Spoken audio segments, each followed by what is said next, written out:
Morning, everyone. There you go, there you go. Get ready for some good times this weekend. If everybody will take their seats and the visitors will retire behind the rail, we're going to get this baby started. To give our invocation this morning, the chair recognizes Reverend Ethelyn R. Taylor of Oxford Presbyterian Church. She is here today as the guest of Councilwoman Parker. I would ask all guests, visitors, and members to please rise.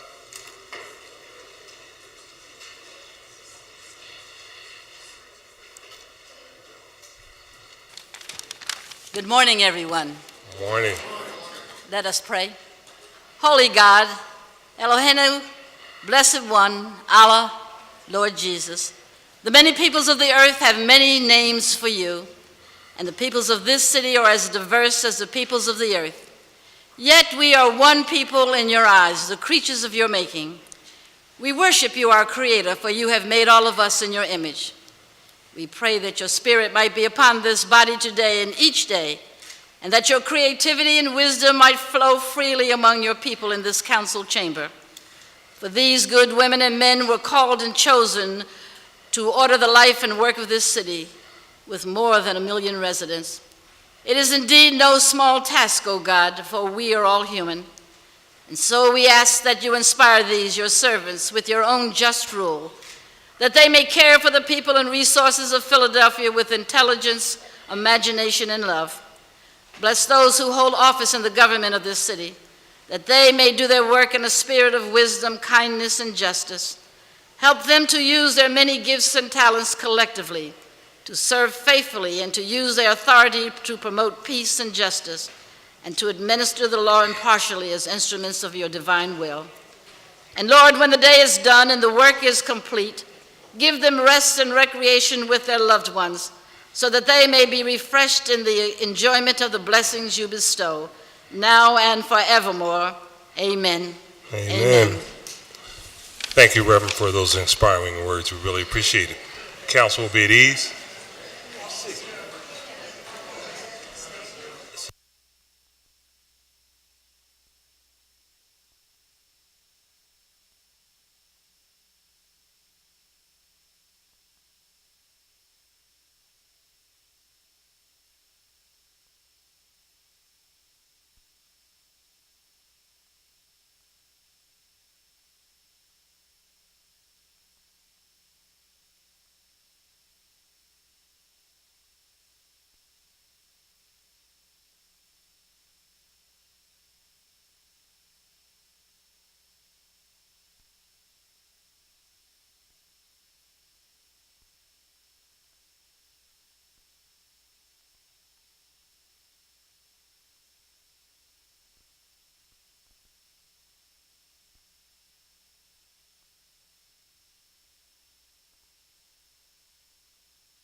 Thank you.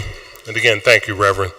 The next order of business is the approval of the journal of the meeting of Thursday, January 25th, 2018, and the chair recognizes Councilman Greenlee.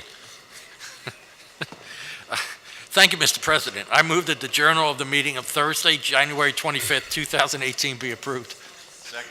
Thank you. It has been moved and properly second that the journal of the meeting of Thursday, January 25th, 2018 stand approved. All those in favor say aye. Aye. Those opposed, ayes have it, and the journal is approved.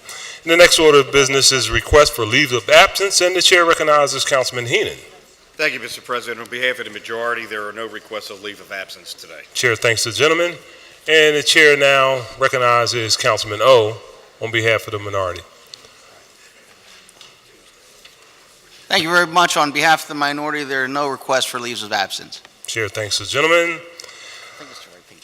At this time, I would like to take a moment to thank everyone who has come down to witness their government in action today. We really appreciate you taking time out of your busy day to witness your government action. We hope your stay here today is a knowledgeable one. But more importantly, we hope that your stay here today is a pleasurable one, so much so that you come back again. So again, thank you very much for your participation this day. At this time, the chair recognizes Councilwoman Reynolds Brown, who presented a resolution honoring the African American Children Project. With Vanessa Lloyd Scambati and those accompanying her, please join the Councilwoman at the podium.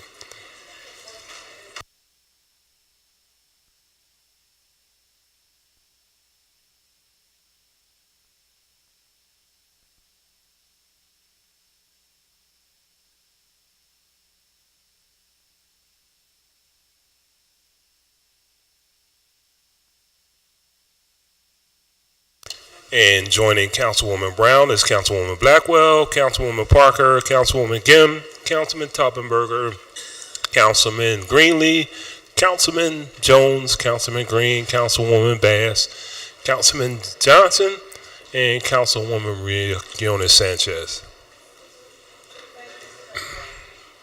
Thank you, Mr. President. You're welcome. There is a short list of presentations that we do every year that I completely enjoy. And this one is particularly special because it's about children and the arts and books and literacy. And so it's always a pleasure to lift up and celebrate this year the 26th Annual African American Children's Book Project presentation. This morning we are honoring the African American Children's Book Project on the occasion of the 26th Annual African American Children's Book Fair, and I would amend that and say festival, Ms. Founder Vanessa Lloyd Scambati, and the February 3rd kickoff of the National Literacy Initiative's Preserve a Legacy, Buy a Book program. Whereas in 1926, noted historian Carter G. Woodson and the Association for the Study of Negro Life and History announced the second week of February to be, quote-unquote, Negro History Week, and whereas the second week in February was chosen because of the birthdays of President Abraham Lincoln and Frederick Douglass, and I just want to encourage everyone to bring a young person to this particular event. All the books are free, and it's an invaluable experience. And so I also want to thank Vanessa for her hard work in making sure that we bring high quality literature events for our young people. Whereas during early American history, African Americans were not allowed to learn to read and have books. In some states, the penalty for this infraction was death. And whereas the importance of book fairs cannot be understated, but for 26 years, the African American Children's Book Fair has enhanced multiculturalism in our city, utilizing the joy of reading as a tool. And whereas Vanessa Lloyd Scambati, the founder, CEO of the African American Children's Book Project, created the book fair because she saw a void in the community and understood that all children should have access to books that reflect their images. She believes that books open up the world of opportunities for all children, and after 26 years, the African American Children's Book Fair is the oldest and largest single-day event for African American children's books in the country. As a literary consultant, she is a much sought-after expert on trends in diverse books and how to incorporate these books into homes, schools, and libraries. And whereas one of the most important reasons to encourage reading in our children is that studies show that the more our youth read, the more likely they are to make positive lifestyle decisions as they grow older. Literacy also makes our youth more productive global citizens. And whereas strictly judging by attendance, the fair is a tremendous success, as well as over 3,500 people attended the fair in past years from across the nation. And whereas rich or poor, no one leaves empty-handed, as the books themselves are priced at a level where they are more affordable. Posters, bookmarkers, and raffle books are distributed free of charge to attendees. And whereas the success of the event is reflected in 5 elements: the attendees, parents, children, and caregivers and educators, the authors and illustrators, the sponsors and volunteers. 3 esteemed participants are Augustus Jordan and authors Ray Anthony Shepard and Brittany Shipp. And whereas Augustus A.J. Jordan has dedicated his career and personal life to advocating for high-quality literacy and educational opportunities for children and families in underserved communities. After beginning his career working for Head Start, A.J. worked as a school social worker, developed education-focused after-school programs, and served as an education coordinator for Public Citizens for Children and Youth, where he organized coalitions to develop advocacy platforms to strengthen public schools across the regions. And whereas Jordan currently serves as Senior Vice President for Community Relations at Wells Fargo, where he leads the company's philanthropic contributions and employee engagement initiatives for one of the largest regional corporate funders in the areas of early literacy and education. Jordan also serves on numerous nonprofit boards and committees, including the Leadership Council for the Read by Fourth campaign, the Free Library of Philadelphia's Corporate Advisory Council, KIPP Philadelphia, the Salvation Army Kroc Center Advisory Board, and the Philanthropy Network of Greater Philadelphia. And whereas Ray Anthony Shepard is a grandson of a slave, a former teacher, and the retired editor-in-chief of a major education publishing company. He is a graduate of the Harvard Graduate School of Education, where he received the Martin Luther King Jr. Fellowship from the Woodrow Wilson Foundation. And whereas Shepard's book, Now or Never, 54th Massachusetts Infantry's War to End Slavery, is his first work of creative nonfiction for younger readers. The book is a dual biography of George E. Stevens and James Henry Gooding, both of whom not only served in the Massachusetts 54th Infantry, but also published eyewitness reports of the Civil War from the perspective of the African-American soldier. Their correspondence exposed the reality of life at camp and the shocking misery of the battlefield. These soldiers and their 54th Infantry fought against many injustices, and their leadership resulted in one of America's first notable civil rights victories, the right to equal pay for African American soldiers. And whereas Shepard has dedicated his career as an educator to fostering a better understanding of American slavery among history teachers and their students. From his personal experience growing up in Nebraska, he knows that it is difficult, quote, to teach American slavery without making some students feel embarrassed, angry, or guilty, unquote. With his book, he aims to expose both the pain and hope of American slaves and their liberators. And whereas Brittany Shipp recently returned to Philadelphia's NBC 10 First Alert Weather Team after spending 2 years as chief meteorologist at KRON-TV in San Francisco. Shipp is an Emmy-nominated journalist and earned her bachelor's degree in International Development Studies from the University of California, Los Angeles, and a certificate of broadcast meteorology from Mississippi State University. And let us thank all of the sponsors who support this annual event. Whereas Shipp's children's book, The Meteorologist in Me, was published in 2016. The book tells the story of a girl named Summer who dreams of becoming a TV meteorologist. Summer loves sharing weather facts with her family and friends and wonders why everyone laughs at the thought of her on TV. Despite roadblocks, Summer's determined to pursue her dream of becoming a broadcaster. And whereas The Meteorologist in Me was inspired by Shipp's combined passions for meteorology and the children's education, and she hopes that her book will help to bridge the gender gap in STEM careers. Shipp is dedicated to energizing young girls to pursue, understand weather and science. And whereas the 26th Annual African American Book Fair will be held free of charge on Saturday, February the 3rd, 2018, from 1 to 4 p.m. at the Community College of Philadelphia, located at 17th and Spring Garden Streets.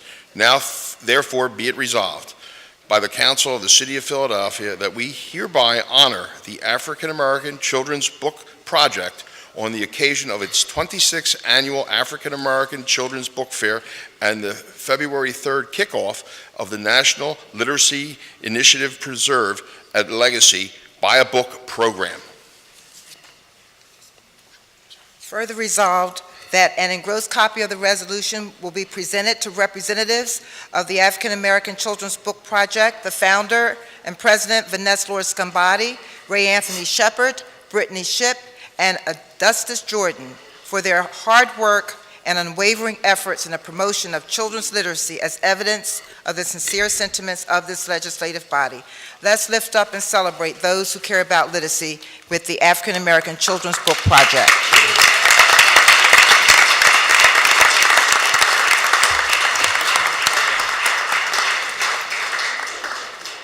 Right? And the chair recognizes Ms. Scombati for remarks. Darrell, those S's rolled off your tongue. Thank you so much. I'm honored and humbled to be here. And I just wanted to acknowledge all of the council people who are in back of me for celebrating and reading the resolution. But I want to give a special acknowledgement to Councilwoman Janie Blackwell, Cherelle Parker, and Kenyatta Johnson, who are three people who've continually had a presence at the book fair. And one of the reasons why they have a presence there, if you want to meet the future of Philadelphia, come to my book fair. If you want to meet the people who are going to be the next employees of Philadelphia, come to my book fair. So I encourage everyone who's in this room, take some time on Saturday and come out to the Community College of Philadelphia. But I also want to say that reading is important, and as we try to get that Amazon contract, those people who are there are buying books. It warms your heart to see people going up and down the aisles buying books. And we have the Super Bowl of reading. Over 30 authors and illustrators, best-selling authors and illustrators from around the country will be present, because we believe a book opens up a world of opportunities. But I know Darrell's going to give me the hook shortly, so I'm going to say, AJ, who's from Wells Fargo, if Wells Fargo stopped giving in this town, it would shut down a lot of community service efforts. And he is in the forefront. He's always willing and able to support all of those causes. And then Ray Anthony Shepard, he worked in the publishing industry for a number of years, and you have a copy of his book. I encourage you to read that book, not only because it has some insightful information, but there's a strong connection, because during the Civil War, Philadelphia had a lot of freed men of African descent who fought bravely in the Civil War for the North. And finally, Brittany Shipp, you have a copy of her book, and Brittany was so upset she couldn't be here this morning, but the Eagles called, and she's on assignment. But we just wanted to acknowledge her by the presence of her book there on your tabletop. And we're going to pass the mic to AJ, but don't forget, a book does open up a world of opportunity. Encourage, enlighten, and enrich our children through literacy. Thank you very much. Thank you, and good morning. Good morning. Great to be here. I want to thank first and foremost Councilwoman Reynolds Brown for the recognition and for all of your leadership for children and youth issues for so many years. And of course, Vanessa, congrats on, it's hard to believe it's been 26 years of the annual festival, and certainly my girls and I are looking forward to Saturday. And of course, I want to thank Council for your leadership on the issue of education and specifically literacy. But I also want to acknowledge a few of my Wells Fargo colleagues that are here, and Jenny Bogoni, who's in the audience. For those who don't know Jenny, you have to get to know Jenny. Jenny's with the Free Library, and Jenny runs and leads a coalition initiative called the Read by Fourth campaign, an historic effort bringing together diverse stakeholders, parents, teachers, community organizers, the entire city, to comprehensively address the issue of children's literacy in Philadelphia. The alarming reality is that in a city with one of the highest concentration of higher education institutions, 2 out of every 3 Philadelphia kids, 2/3 of all children, are not reading on grade level by the time they enter the 4th grade. Our company certainly is proud to serve as the lead supporter and funder and partner for Read by Fourth that's reversing this trend and increasing literacy rates for literally thousands of children as we speak. So let me just say in closing, I know we're all excited about the Eagles. On Sunday, we're going to without a doubt, have a great victory, and then come Tuesday or Wednesday of next week, we'll be outside, 1 million+ people cheering on the Eagles as they have their victory parade. But I wonder, after all the fanfare is over, can we take that same level of energy, that same level of excitement, and that same level of pride and join the more than 91 partners of the Read by Fourth campaign to cheer on our families to ensure that all of our children read on grade level and go on to make our city proud. I think we all would agree that while a Super Bowl win would be great for the city, ensuring that every single child, every child can read is the biggest victory the city could ever hope for. Thank you.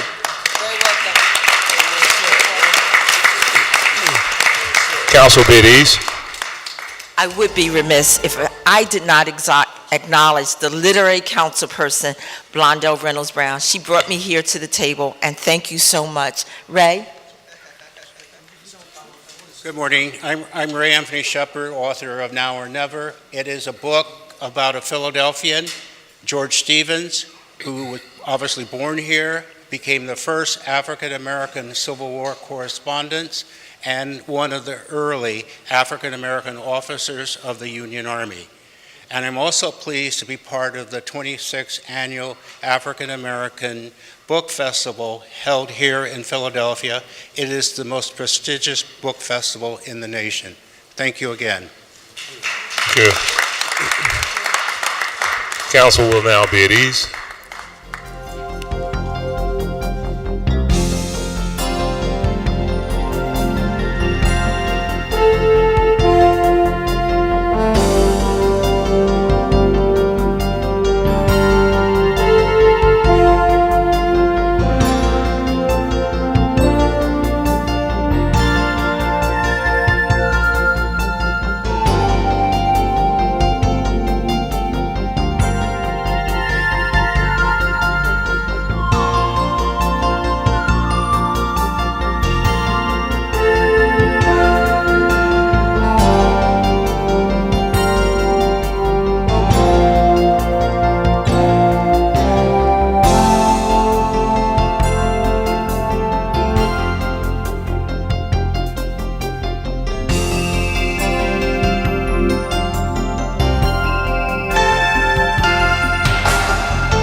Thank you. The next order of business is communications, and the chair requests that the Sergeant of Arms delivers the messages from the mayor to the chief clerk.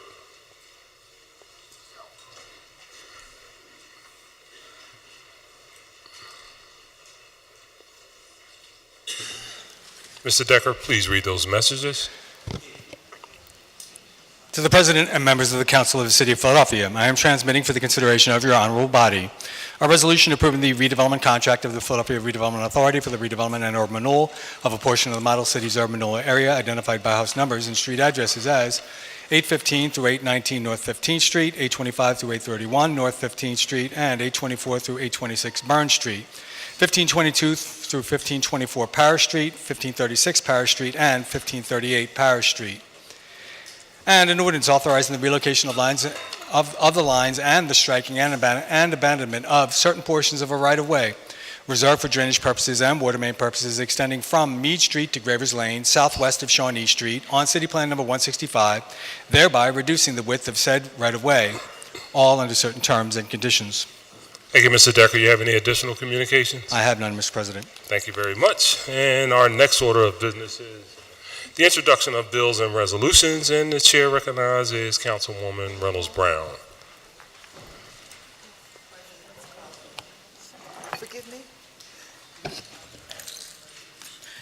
Forgive me for not being a good student and paying attention, Mr. President. okay. I have two resolutions that are not at my desk, so if you could please circle back. Okay. Thank you, Mr. President. Chair now recognizes Councilwoman Blackwell. Thank you, Mr. President. I have no bills or resolutions today. Thank you, Councilwoman. Chair recognizes Councilman Greenlee. Thank you, Mr. President. On your behalf, I offer one resolution. Thank you, Councilman. A non-privileged resolution approving the redevelopment contract of the Philadelphia Redevelopment Authority for the redevelopment and urban renewal of a portion of the Model City's urban renewal area identified by house numbers and street addresses as 815 through 819 North 15th Street, 825 through 831 North 15th Street, and 824 through 826 Burn Street, 1522 through 1524 Parish Street, 1536 Parish Street, and 1538 Parish Street. Thank you. That'll be on next week's calendar. Councilman, did you want to be recognized? Now. Chair recognizes Councilman Johnson. Thank you, Council President. I would like to ask for us to take a standing moment of silence for a young man who represented the best and brightest that not only South Philadelphia had to offer, but most importantly, the city of Philadelphia. That's former NBA basketball player Rasul Butler. He passed away 2 nights ago with his wife, Leah LaBelle, formerly an American Idol contestant in a car accident in California. He was born on May the 23rd, 1979. He was 38 years old, and as I mentioned, from South Philadelphia, specifically Point Breeze. He was an NBA player for 14 years and played for 8 teams in total throughout his career. He played college basketball at LaSalle University. And he played for such NBA teams as Miami Heat, the New Orleans Hornets, the Chicago Bulls, the Indiana Pacers, and the Washington Wizards. He concluded his NBA career with the San Antonio Spurs in 2015 and 2016. He will long be remembered not only for his accomplishments on the court, but for his vibrant personality, positive outlook, and the compassion he had for everyone around him, and most importantly, his commitment to the young people in Point Breeze, South Philadelphia. Thank you, Councilman. May we all have a standing moment of silence.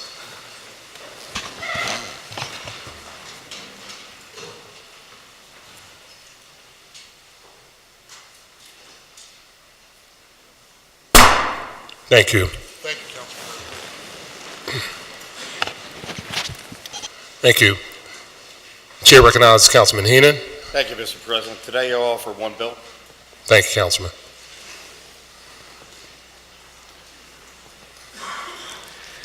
An ordinance to amend the Philadelphia zoning maps by changing the zoning designations of certain areas of land located within an area bounded by Ashton Road, Old Ashton Road, Welsh Road, Axe Factory Road, Winchester Avenue, Holm Avenue, and Holm Circle. Now be referred to committee. Chair recognizes Councilman Jones. Thank you, Mr. President. I have one resolution. Thank you, Councilman.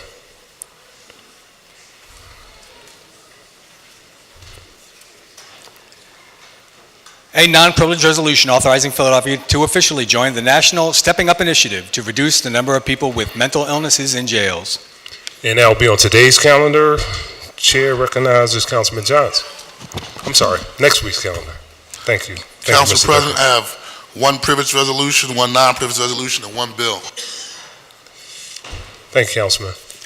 An ordinance amending Section 12701 of the Philadelphia Code entitled Bicycle Lanes by authorizing the Department of Streets to designate bicycle lanes in both directions on Island Avenue from Penrose Avenue to Enterprise Avenue and on Enterprise Avenue for its entire length, and authorizing the removal of travel lanes on both Island Avenue and Enterprise Avenue in the same limits. And referred to committee. And a privileged resolution honoring and recognizing Patty Jackson for 35 years as one of Philadelphia's premier radio hosts. And this week's calendar. And a non-privileged resolution also naming Angelo Place between Mars Place and South 82nd Street, Joe Wilson Way. And that will be on next week's calendar. The Chair recognizes Councilwoman Keona Sanchez. Thank you, Council President. I have one privileged resolution. Thank you, Councilwoman. A privilege resolution recognizing and honoring the Northeast Baptist Church on their 60th anniversary. This week's calendar. And the Chair recognizes Councilman Green. Thank you, Council President. I have one privilege resolution. Thank you, Councilman.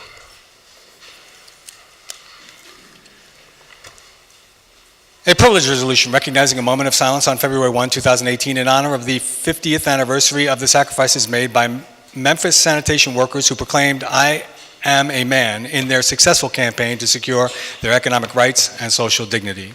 And that'll be on this week's calendar. Chair recognizes Councilwoman Parker. Thank you, Mr. President. I have no bills or resolutions today. Thank you, Councilwoman. Chair recognizes Councilman Don. Morning, Council President. I have one privileged resolution co-sponsored by Councilman O, Squilla, Taubenberger, Jones, and Councilwoman Parker. Thank you, Councilman.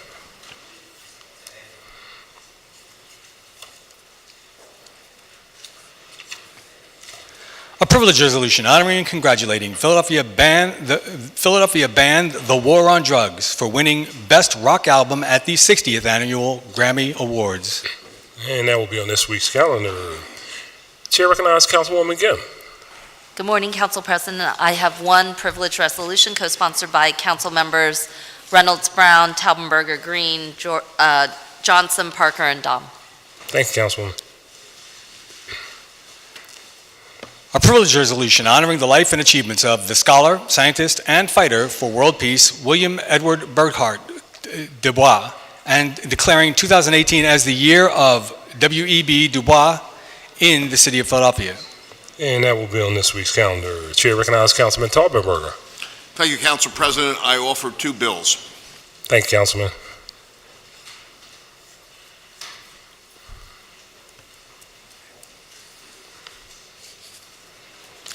An ordinance amending Chapter 192600 of the Philadelphia Code entitled Business Privilege Taxes by eliminating for new businesses the requirement to make an estimated payment when filing a return for their first tax year of business operations, and allowing the estimated payment in succeeding years to be made in quarterly installments. Refer to committee. And an ordinance amending Title 10 of the Philadelphia Code entitled Regulation of Individual Conduct and Activity, Chapter 10800, Safety, by adding a new section 10840, Criminal Squatters, prohibiting conduct related to criminal squatting, establishing and clarifying procedures to investigate criminal squatters on real property, establishing and clarifying procedures for the removal of criminal squatters, and establishing procedures for the dissemination of information on eviction and ejectment proceedings and emergency housing. And that shall be referred to committee. Chair recognizes Councilman O'Neill. Thank you, Mr. President. I have no bills or resolutions. Thank you, Councilman. Chair recognizes Councilman Squilla. Thank you, Council President. I offer one bill and one privileged resolution signed by all members of council. Thank you, Councilman.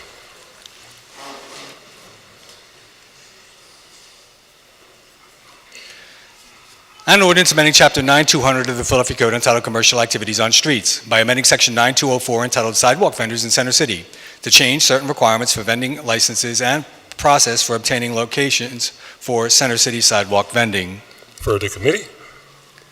And a privilege resolution congratulating and honoring Carla Moss for her years of dedicated service to the residents of Philadelphia on the occasion of her retirement from the Philadelphia City Commissioner's Office. And that'll be on today's calendar. Chair recognizes Councilwoman Bass. Thank you, Mr. President. I offer one bill. Thank you, Councilwoman.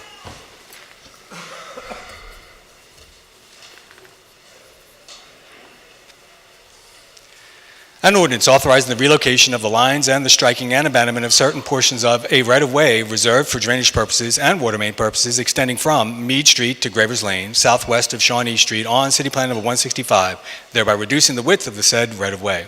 And that will be referred to committee. Chair recognizes Councilman O. Thank you very much, Council President. I offer two privilege resolutions co-sponsored by Council members Maria Quinones Sanchez and Cherelle Parker. Thank you. Thank you, Councilman.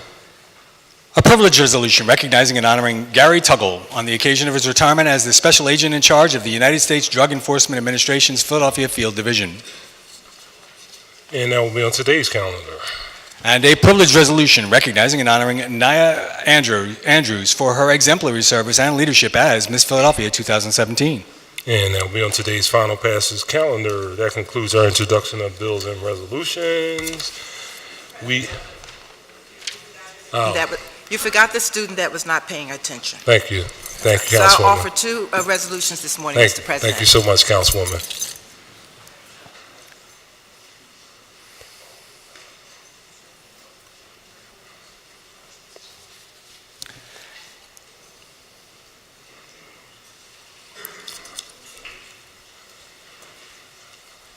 A privilege resolution recognizing the efforts of Philadelphians to elevate awareness of human trafficking in the month of January. And that will be on today's calendar.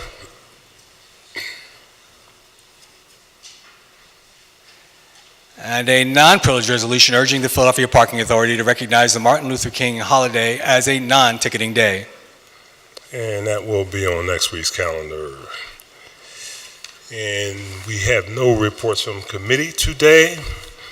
So the next order of business is consideration of the calendar. There are no bills on the first reading calendar today, so the chair at this point recognizes Councilman Heenan for the purpose of calling up bills and resolutions that are on our final passage calendar today. Thank you, Mr. President. The following resolutions and bills are being called up for second reading and final passage calendars today. Bill numbers 171138, 180024, 180025, 180027, 18031, 18032, 18033, 18038, 18039, 18046, 18052, 18053, 18054, 18055, 18057, 170850-AA, 170955-A, 170997-A. All other resolutions and bills are being held. Thank you so much, Councilman. Before considering the bills and resolutions that are on our final passage calendar today, we will have our public comment session. It will go as follows. If you are interested in testifying on a bill or resolution that is on the final passage calendar today, if you have not already done so, I'd ask that you sign up at the table to my left. When your name is called, you will go to the middle of the council chambers. There's a podium. On that podium, there's a device. When the light on that device turns green, it will be your time to speak. When the light turns yellow, you will have 30 seconds to conclude your remarks. When the light turns red, we'd ask that you please adhere to our guidelines and conclude your remarks. You will be given 3 minutes. Thank you very much for your anticipated cooperation. Mr. Decker, please call the first name on the list. Johan Powell.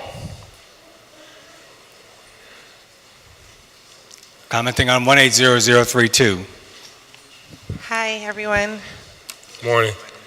Hi, everyone.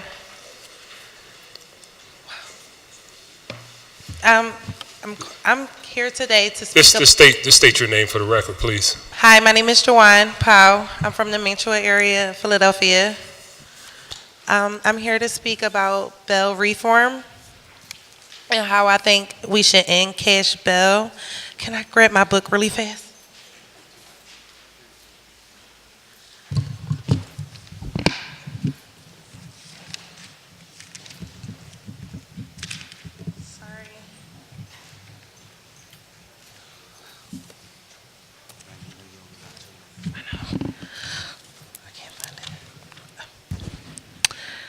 I feel like we should end cash bail to, I really want to know where's the money going to.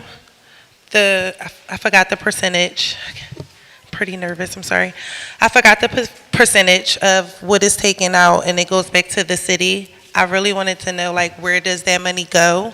And if it don't go anywhere, is it possible that it can go to some of our communities, such as my community? I live in the Mantua section community where no teenagers from the age of 11 to 18 has anything to do activity-wise.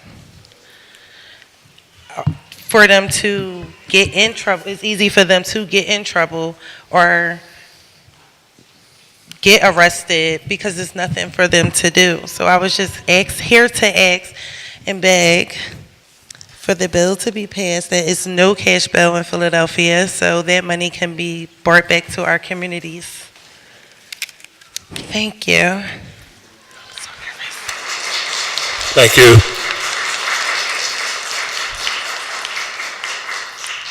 Nasir Matthews.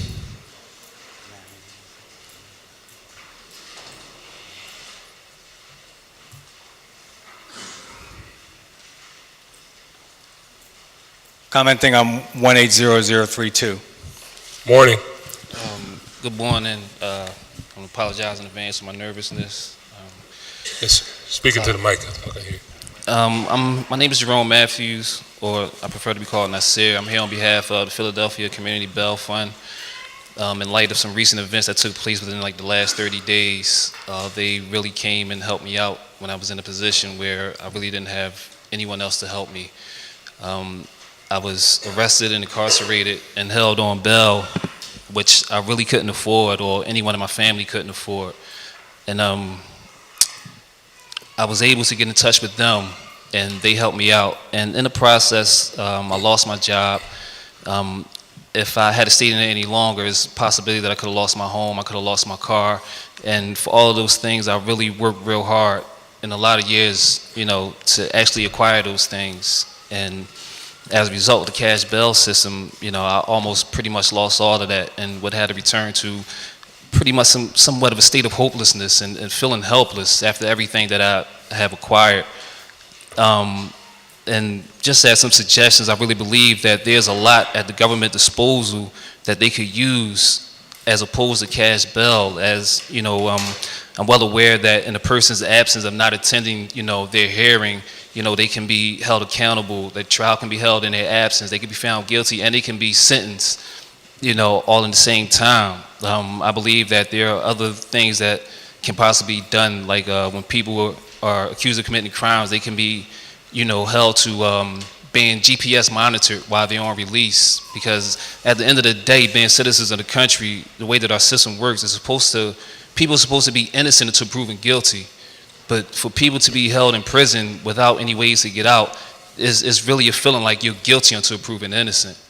And I really believe that, we should work hard to try to do something about this, especially for people that would be in my position, that have a lot to lose and will have to work so hard to get it back. That's it. Thank you. Thank you for your testimony, sir.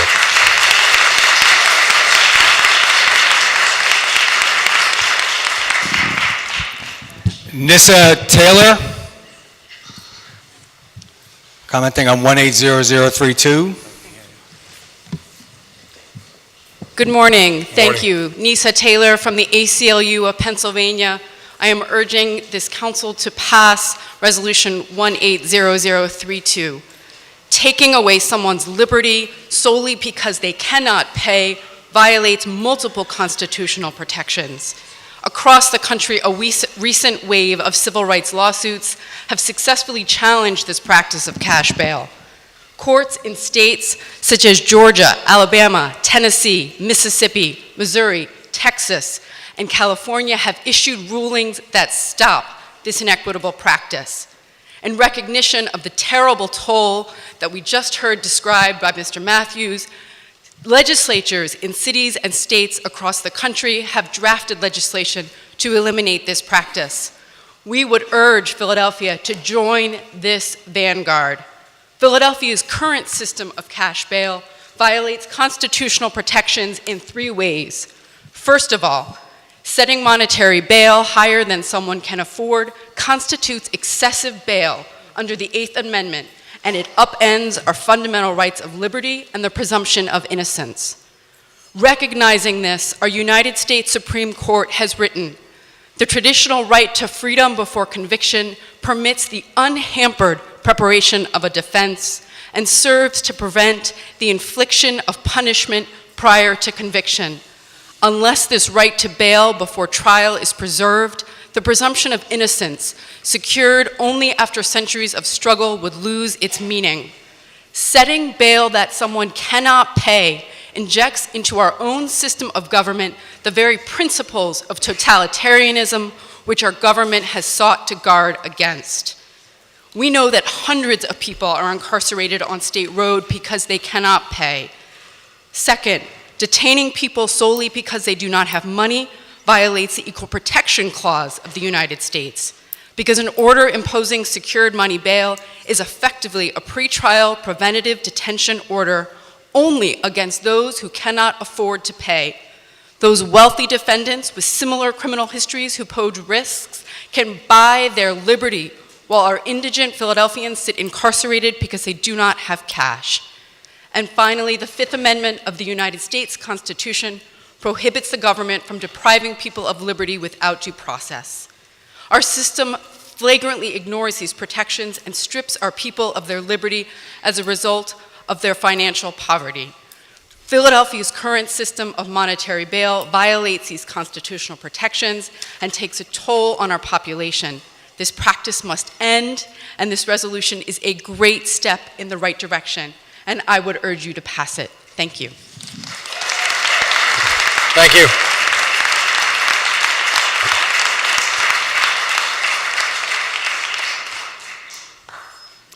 William Moore.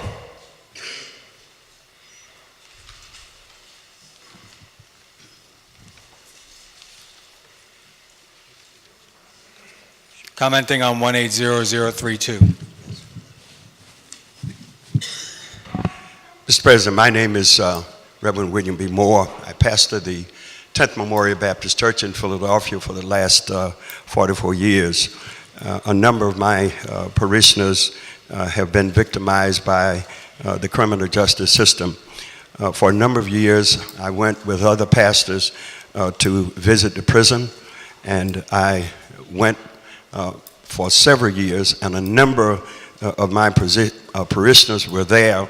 Not only the first year that I went, the second year that I went, the third year that I went, they were there so long that they were joined by other parishioners from the church that I pastor, as well as other pastors.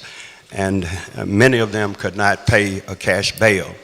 There's nothing that would assist in the speed up of returning citizens from the criminal justice system than not requiring a cash bail. In addition, while I stand here, I also want to address another issue that impacts our community, and that is shockwaves ran through my body when I read that Temple University was moving forward with the stadium. We have been victimized by senior citizens whose taxes are rising, whose homes have been destroyed. Our neighborhoods have been destroyed by noise and trash. People cannot sleep at night because of students. And as a pastor, I have built a senior citizen home. I participated in home ownership, and yet our communities are being filled by visitors who stay for 4 years and move forward. And I would certainly urge that when this matter come before council, in that Temple has not heard our cry, that the members of this body will hear our cry. I do want the eagles to fly, but we do not want the Temple to fly.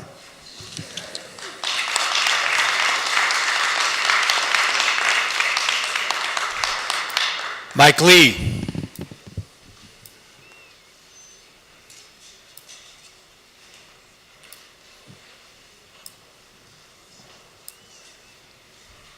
Commenting on 180032.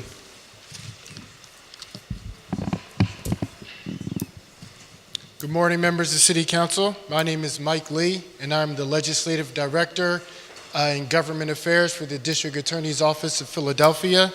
Thank you very much for proposing this resolution, and the District Attorney's Office is in favor of Resolution 180032 to express our interest in instituting internal policies to reduce the reliance on the cash bail system. We understand that there are currently 5 types of release on bail that are afforded to the criminal justice system. We are excited to work forward with the other stakeholders in this process to bring forth a better balance of public safety, the rights of the accused, and the moral and financial costs of the current cash bail system. And if you have any questions of how we're trying to reform or inform our reform, please feel free to reach out to me, and we look forward to producing a better Philadelphia and a more fair criminal justice system. Thank you. Thank you.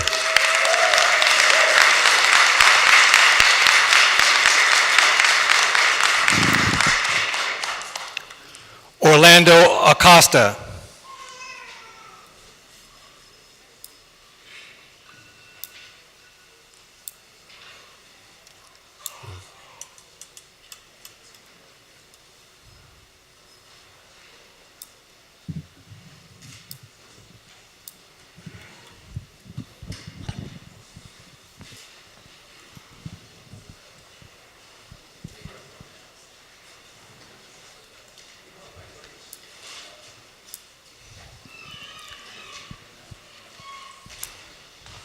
Commenting on 180032. How you doing? I'm speaking on 180032. Basically, we can't be a city of the forefathers of where we have the Liberty Bell and so-called freedom if you violate the aspect of the Eighth Amendment and the Fifth Amendment and the due process. And different things like that. We can't be the founding city of freedom if we're violating civil rights in that way. So we have to eliminate this cash bail. People are being bankrupt because they can't afford to get people released. And how are we going to create a city of unity and liberty? And this is where the forefathers wrote the most sacred document in the country. But we're the city that's violating civil rights. That's not looking good on our city. That's not looking good for our citizens. So we have to stop this and let civil rights and people rights speak for, because that's what the forefathers of the Constitution want for our citizens. Thank you. Thank you for your testimony, sir. We had Frazier Collins.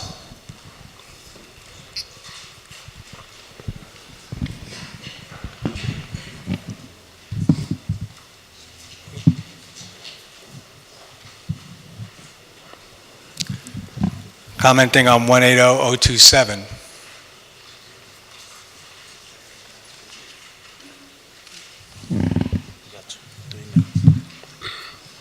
Good morning, everyone. Giving honor to everyone that is in attendance, city councilmen, distinguished guests. I am Weta Frazier Collins, the daughter of the legendary boxer, Smokin' Joe Frazier. Before I continue, if I can just say, go Eagles. I didn't get the memo about wearing green, but my blood is green. As far as the underdogs is concerned, the Eagles is an underdog. But let me tell you that Joe Frazier was probably the first underdog in the city of Philadelphia back in the 60s.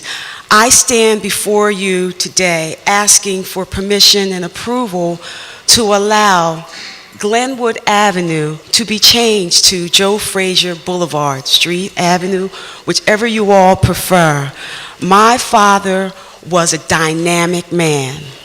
He was a man that gave back from his heart and the spirit of love. He mentored a great deal of individuals in the city of Philadelphia, men and women. I ask that you approve this in honor of him. The Fraziers are not finished. When we closed down his estate, we realized that there weren't any schools named after Joe Frazier. There are no buildings named after Joe Frazier. This man did a lot for the city of Philadelphia, and it is overdue. But the bad thing is, my father was modest. He believed that he was just doing his job. So when he woke up in the morning to run down Fairmount Park and do his road work and to get things done to make things perfect for his family. He just figured he was doing his job. He didn't need a statue. And thank God that is now down at the Xfinity Live. He figured he didn't need all these accolades because the bottom line is his parents taught him to be respectful, to be humble, and to get the job done. So I ask, as the founder and the CEO of the Legacy Exists Joe Frazier Scholarship Fund, to pass this bill to honor this great golden Olympian medal winner. I stand also with my husband, Gary Collins, and we're just grateful for the opportunity and hope that you all will actually pass this bill. Thank you for the chance. Thank you.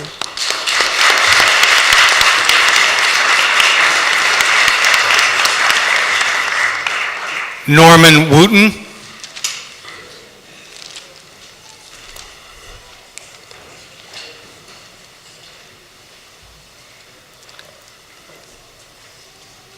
Commenting on 180027. Good morning, Council President Darrell Clark. Good morning, City Council elected officials.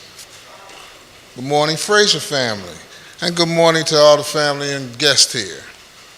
My name is Norman S. Wooten. I reside in North Philadelphia as a committee person for the 37th Ward 10th Division. I, along with my counterpart, Michael Abdullah, represent this North Philadelphia community. We, the aforementioned, have proudly signed petitions to have Glenwood Avenue east of Broad Street renamed officially to Joe Frazier Boulevard. Joe Frazier, former heavyweight champion, went down in history as one of the greatest boxers to ever step into the ring. He stepped in at 20 years old and won the gold medal at the 1964 Tokyo Olympics. He completed his career with a record of 32-4-1 with 27 knockouts. He made Philly his home. He built a gym and a house here because he loved the people. But his roots ran deep in the sandy soil of South Carolina coast where he was born in 1944. Joe was a man who at an early age helped his father with heavy work around the house. Long before he became Smoking Joe, he was known in Beaufort, South Carolina as Billy Boy, a stocky farmer's son who honed his skills. By the age of 16, he came to Philadelphia to stay with residents. Got a job in a slaughterhouse, describing himself as a small piece of leather, well put together. Joe found respect in the pitless survival wars of North Philly boxing gyms. He never backed up and he never backed down. In closing, I'm proud to be here today in honor of Joe Frazier, as his legacy will continue to be remembered in the streets of Joe Frazier Boulevard. Thank you. Thank you. Clerk, could you read the name of our next speaker, please? Ethelyn Baylor.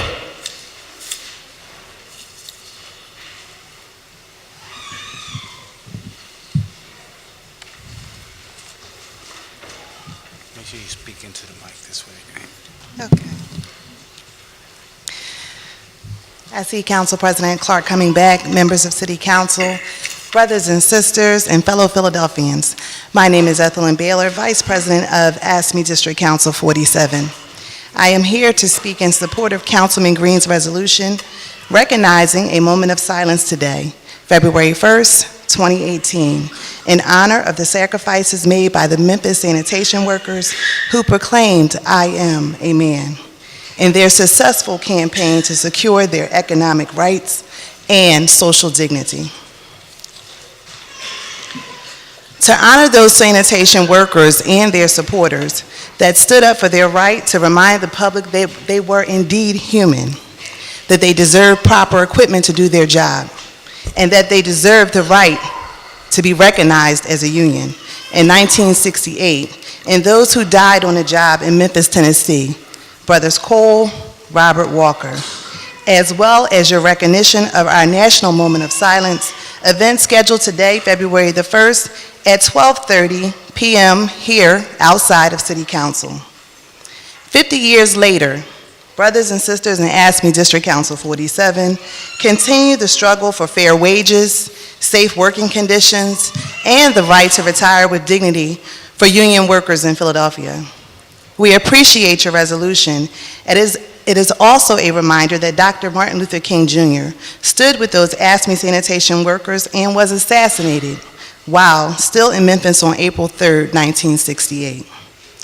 The moment for civil and human rights today is still a labor and clergy working together to improve the conditions for working people in this nation. The sign, "I am a man," reminding us of the struggle in Memphis, is a poster I see every time I enter into our district council president's office, Frederick Wright. It is a constant reminder of the people who struggled and died for our right to have organized labor. We must never forget those who made the supreme sacrifice, and we have a responsibility to continue the struggle for jobs, peace, and freedom. Ekai Cole, Robert Walker, Dr. King, Brother Norman Rayford, member of the Hospital Workers 1199C, who also died while organizing for members in his union. Again, thank you, Councilman Green, and for those members in City Council who will support this resolution. In recognizing ASME's National Moment of Silence today, Thursday, February the 1st, 2018 at 2:30 p.m. through 1:30 p.m. outside of City Hall. We invite all of you to join us today, and if you can't make it outside, we ask that you just join us in a moment of silence. Please take a video or a picture of yourself, and we ask that you use the hashtag I am Cole and Walker. Thank you. Thanks for your testimony.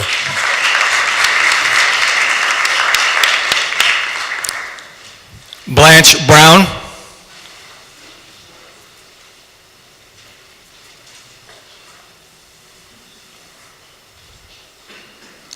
Blanche Brown. Brad Wilson.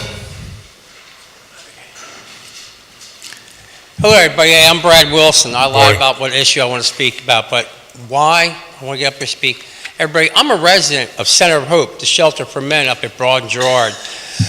And I've lived there. This is the second time I've lived there. The reason why I want to come up and speak, everybody, I'm putting out a cry for help, not a baby, but a serious cry.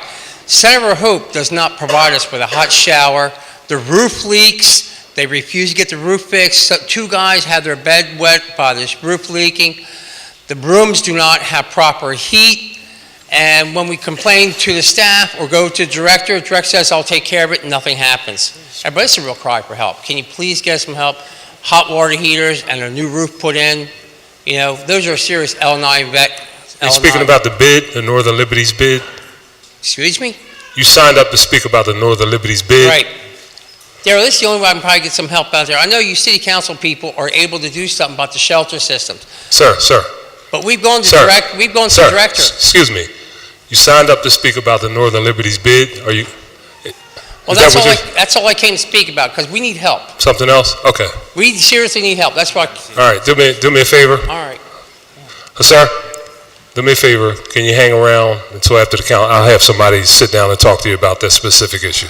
Thank you. Jared Doblin.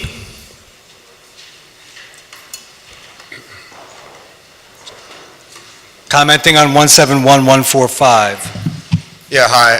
My name is Jared Dobkin. I'm here to speak on Bill 171145 about the proposed nonprofit creation for the development of Northern Liberties.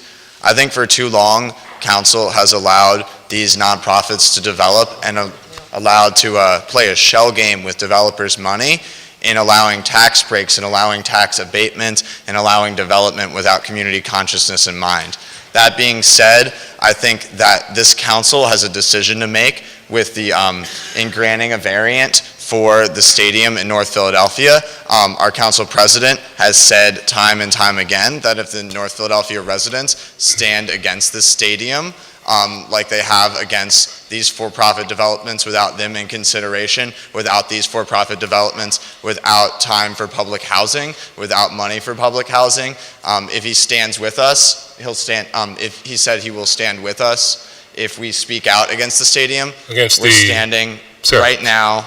Excuse me. Yeah. You started out talking about the nonprofit corporation where you're talking about the Northern Right, Liberties absolutely. bid. Okay, I just want to make sure. So, at least so we- the nonprofit I understand corporations that are just the an strategy, example. the segue, but as long as you Right, start out by talking. right. Well, they're all connected in terms of the property development in this community. So the North Philadelphia Stadium is just another move to be able to develop properties in that community without the consent of the district residents. The district residents are right now in council, and they're opposing that stadium. They're opposing the variance to block off 15th Street. They're opposing putting a 35,000-seat football stadium, a single lane across from a daycare, across from long-term community residents' homes. And we think we're sick of council playing this shell game where they put this money into nonprofits, and the nonprofits go there and they do the developments, but no one lives in them, or they bring in people from outside the neighborhood with little money put toward their mixed income housing or low income housing. So we think that the stadium is another example of this. It'll lead to gentrification of North Philadelphia.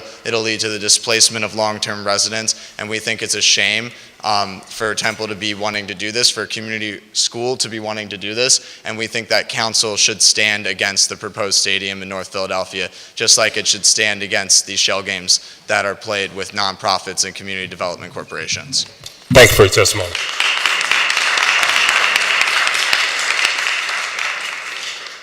Anthony Montiero.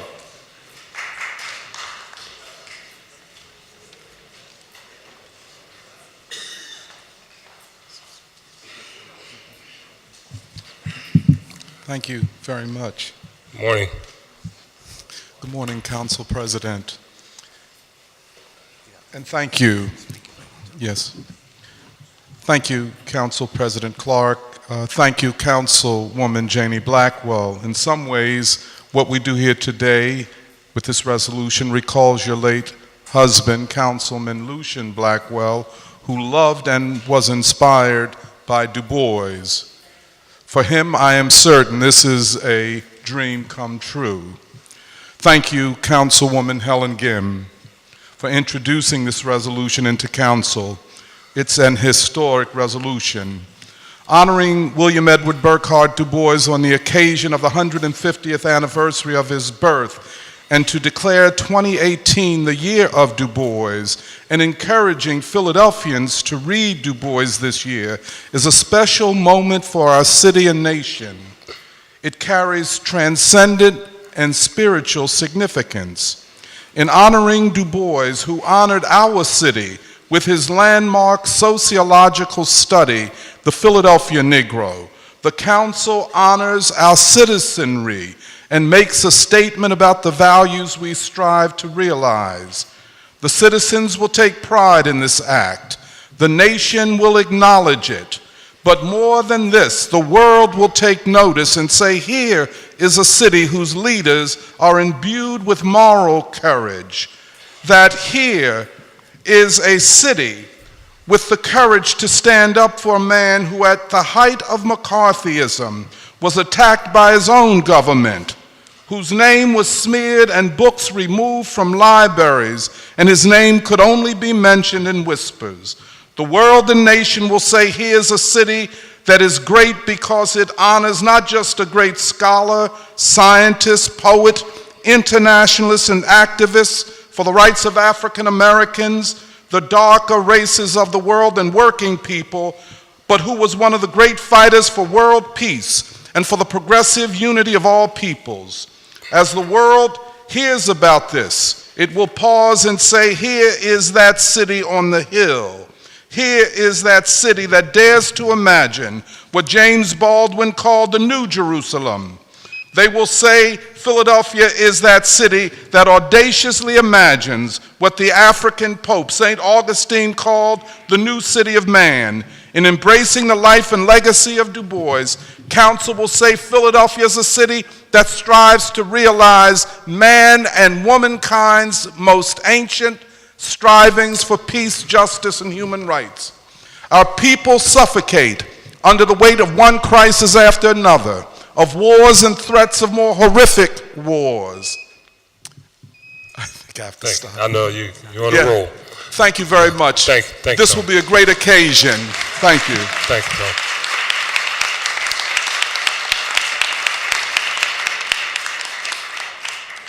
Megan Chandra.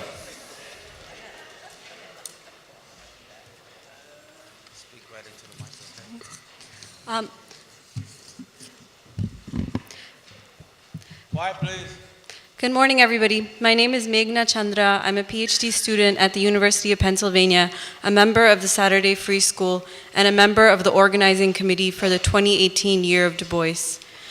Making 2018 the Year of Du Bois would be an act of courage on the part of City Council, upholding science, integrity, and peace. As a student in the university, we learned two approaches to scholarship. On the one hand, we learn that statistics can reveal the truth. On the other, we learn that there is no one truth, that the world is too complicated to understand. Du Bois teaches us that science, free from the delusions of white supremacy, can help humanity evolve. In the Philadelphia Negro, he demonstrated meticulously through sociological methods that blacks are an oppressed people who faced problems, not because they were an inferior race, as the whites believed, but because of the cruelty of white society. Du Bois realized that the truth alone was not enough to change the world. He understood the need to stand for truth in a system that tried to bury it. In 1908, he delivered a speech, Galileo Galilei, at his alma mater. In his speech, he said that Galileo, for all his scientific accomplishments, was a failure because he lied about the scientific truth in order to save his life. Science is a great and worthy mistress, but there is one greater, and that is humanity, which science serves. One thing there is greater than knowledge, and that is man who knows. In the midst of the society whose lifeblood is faith, and in the name of science which will know the truth, that the truth may make it free, the verdict of civilization must be, not even the splendor of the service of truth done by Galileo Galilei can wipe away the blot of his cowardly lie. Unlike Galileo, Du Bois was a true scientist and warrior who lived his life unbowed and unbroken. He stood for the full recognition of the humanity of black people at a time when the white power structure believed that black people were subhuman. He stood for peace at a time when being American meant standing for war. He paid the price for it many times throughout his life, but he gained the respect of the darker nations around the world and the gratitude and respect of future generations. Finally, to proclaim 2018 the Year of Du Bois is a profound act of imagination and a belief that humanity can evolve. To honor W.E.B. Du Bois is to believe in a future in which people have the courage to stand up for what's true, even when it's unpopular and dangerous. And in celebrating the legacy of this great man, young people know what it is to dedicate our lives to the pursuit of truth, justice, and freedom. Thank you.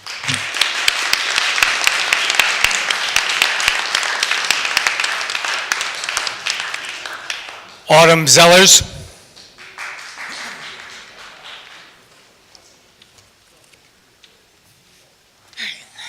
Good morning. Thank you. So my name is Autumn Sellers Leon. I am a member of the Saturday Free School, and I am also an anthropology PhD student at Temple's College of Liberal Arts. And I'm speaking today in favor of the resolution of the Year of Du Bois in 2018. So as a graduate student, I teach classes and assist professors who teach classes. In this way, I and my colleagues prepare Philly's community for public service and the world.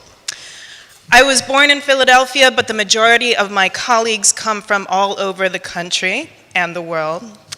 And here in Philadelphia, we find a city rich in cultural and radical political traditions rooted in its thriving black community.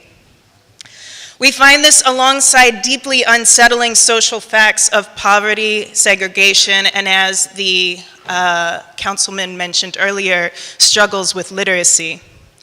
As graduate students and university employees, we find ourselves sharing with others in the city, country, and world the fears of an uncertain future. In this milieu, I started what is now nearly an extinct species of event at Temple University. That's a reading group of none other than W.E.B. Du Bois' magnum opus, Black Reconstruction. Every week since September of last year, grad students and undergraduates and community members have sat around a table reading to each other aloud Du Bois's work. Reading him has helped to illuminate our social condition here in Philadelphia. Du Bois's life of a scholar drastically unrecognized in his lifetime offers us clarity and hope in these confusing times. And among so much of this confusion inside the university and out, we have found a common thirst between ourselves as students and community members for clarity and knowledge. And we have also learned about our responsibility to tell the truth for a better world. We have learned about the color line and its powerful role in shaping the social inequality we experience and see around us. We have also learned how it is crucial to understand this color line if we want to move forward as scholar activists in the United States. Finally, by reading Du Bois together, sharing aloud his prose and poetry, we honor the magnificent contribution he has made to our city, which was only formally recognized decades after his death in 2012 at the University of Pennsylvania. The Council's vote in favor of this 2018 Year of Du Bois resolution would also be an honor to his service and an expression of solidarity with the people of this city thirsty for knowledge and clarity. Thank you. Thank you for your testimony. Joe Danahill.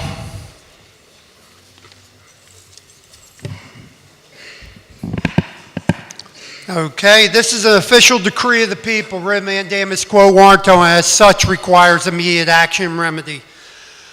Every week, this council, mayor, and others transfer private property to government, probably illegally. People testify at council every week. People pay their tax dollars expecting government will spend them wisely and lawfully. Then how can agents and agencies steal my home without compensation, due process, or Seventh Amendment trial by jury? How can government pay a contractor upwards of $100 million, mostly federal taxpayer dollars, to build a mall on my stolen home? How can agents and agencies deny and defy inalienable, inviolable, God-given rights without required prosecution? Rule of law requires every official to report these actions to the DA, the PA Attorney General, and the U.S. Attorney General immediately, given that hundreds of millions of federal taxpayer monies appear to be involved. Have officials respected their fiduciary duty to guard against spending these precious taxpayer dollars and reported this as required by oath and law?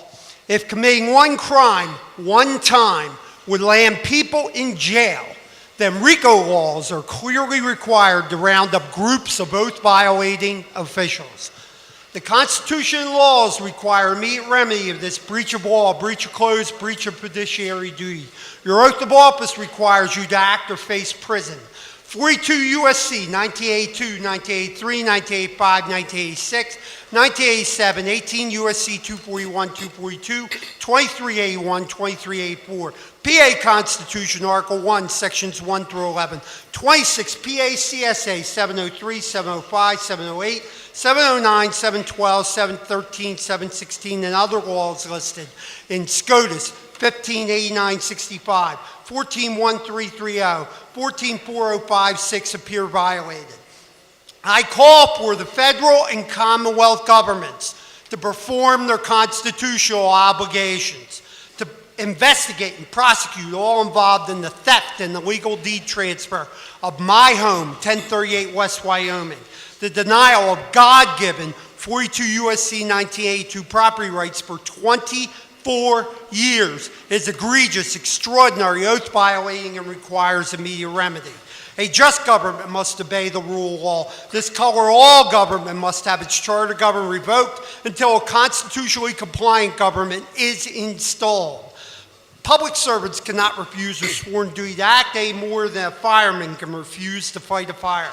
The sovereign people require Constitution laws be enforced, and jail is required for all who violate oath, Constitution, or law. I remind Council, it takes a lot of cooperation to create and allow monumental corruption. Thank you for your testimony. Ruth Burchext.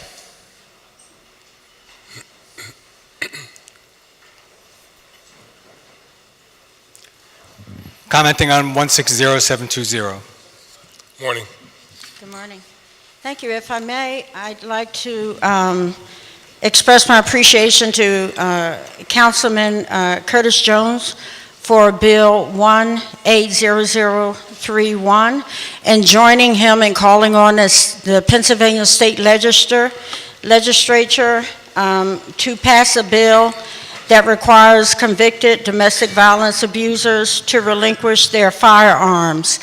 And I support this as a domestic violence survivor. I also would like to speak to Bill 160720, sponsored by Councilwoman Bass, and express my appreciation to her for her foresight. This bill would really prevent the negative use and deed restrictions, the manipulation in that regard, for the use of buildings that could otherwise be used as supermarkets.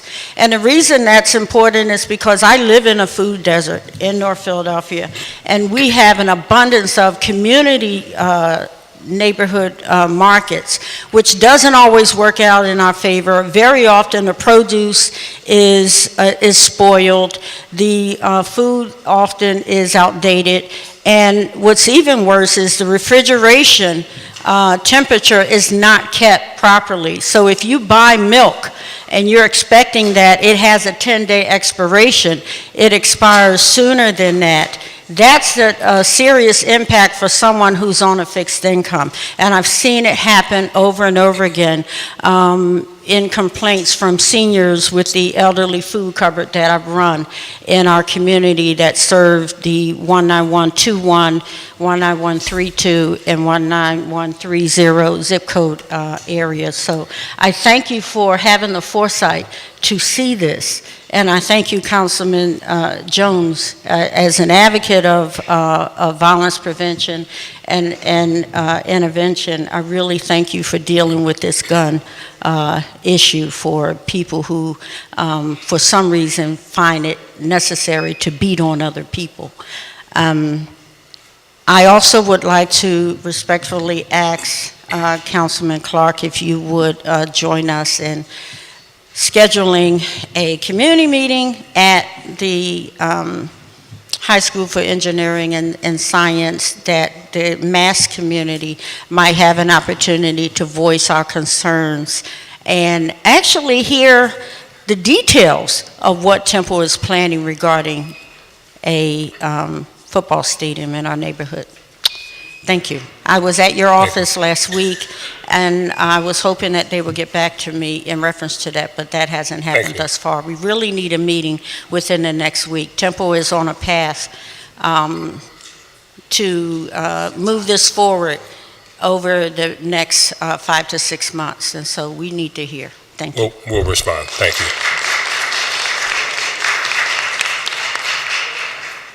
Good. That's it. There are no other speakers in the public comment list, Mr. President. Thank you, Mr. Decker. That concludes our speeches. As it relates to public comment, we will now move to our calendar.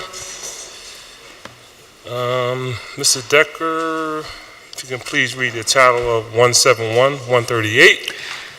A resolution authorizing Philadelphia to officially join the National Stepping Up Initiative, which focuses on reducing the number of individuals with mental illnesses in jail in counties across the country. Chair recognizes Councilman Jones. Thank you, Mr. President and colleagues. We're withdrawing this bill because when we initially put it in, it was this much information.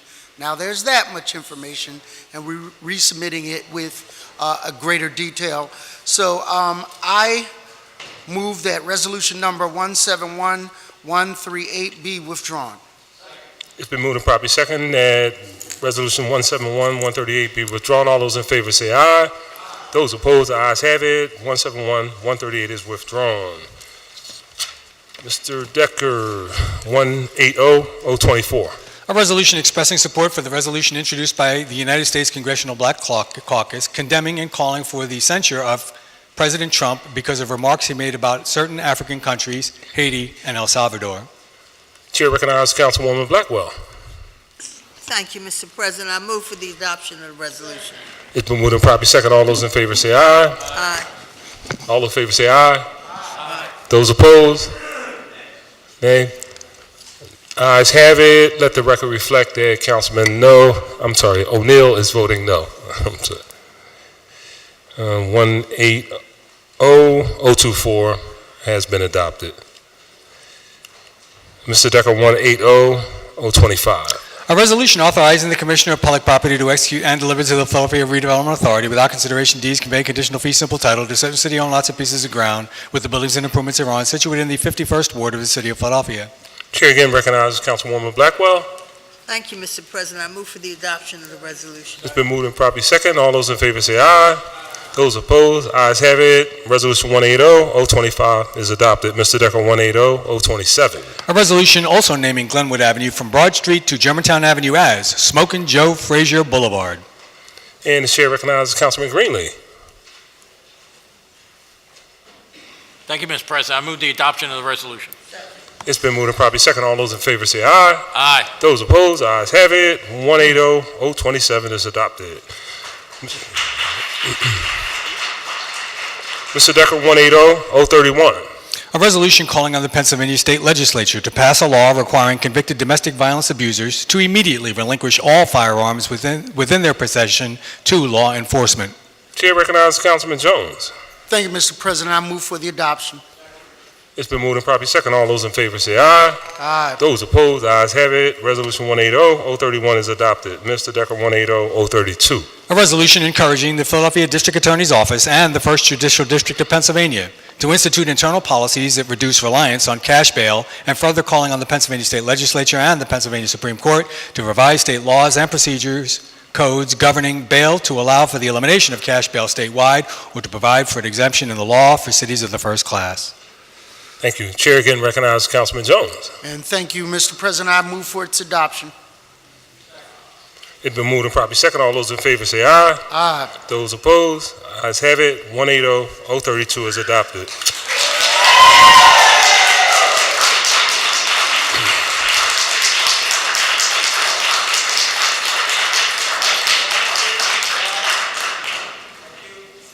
Thank you. Mr. Decker, please read the title 180033. A resolution authorizing the Commissioner of Public Property to execute and deliver to the Philadelphia Redevelopment Authority without consideration deeds conveying conditional fee simple title to certain city-owned lots and pieces of ground with the buildings and improvements thereon situated in the 4th Ward of the City of Philadelphia. Chair recognizes Councilman Jones. Thank you again, Mr. President. I move for the adoption. It's moved and properly seconded. All those in favor say aye. Aye. Those opposed, ayes have it. Resolution 180033 is adopted. Mr. Decker, 180038. A resolution authorizing the Commissioner of Public Property to execute and deliver to the Philadelphia Redevelopment Authority without consideration deeds conveying conditional fee simple title to certain city-owned lots and pieces of ground with the buildings and improvements thereon situated in the 18th Ward of the City of Philadelphia.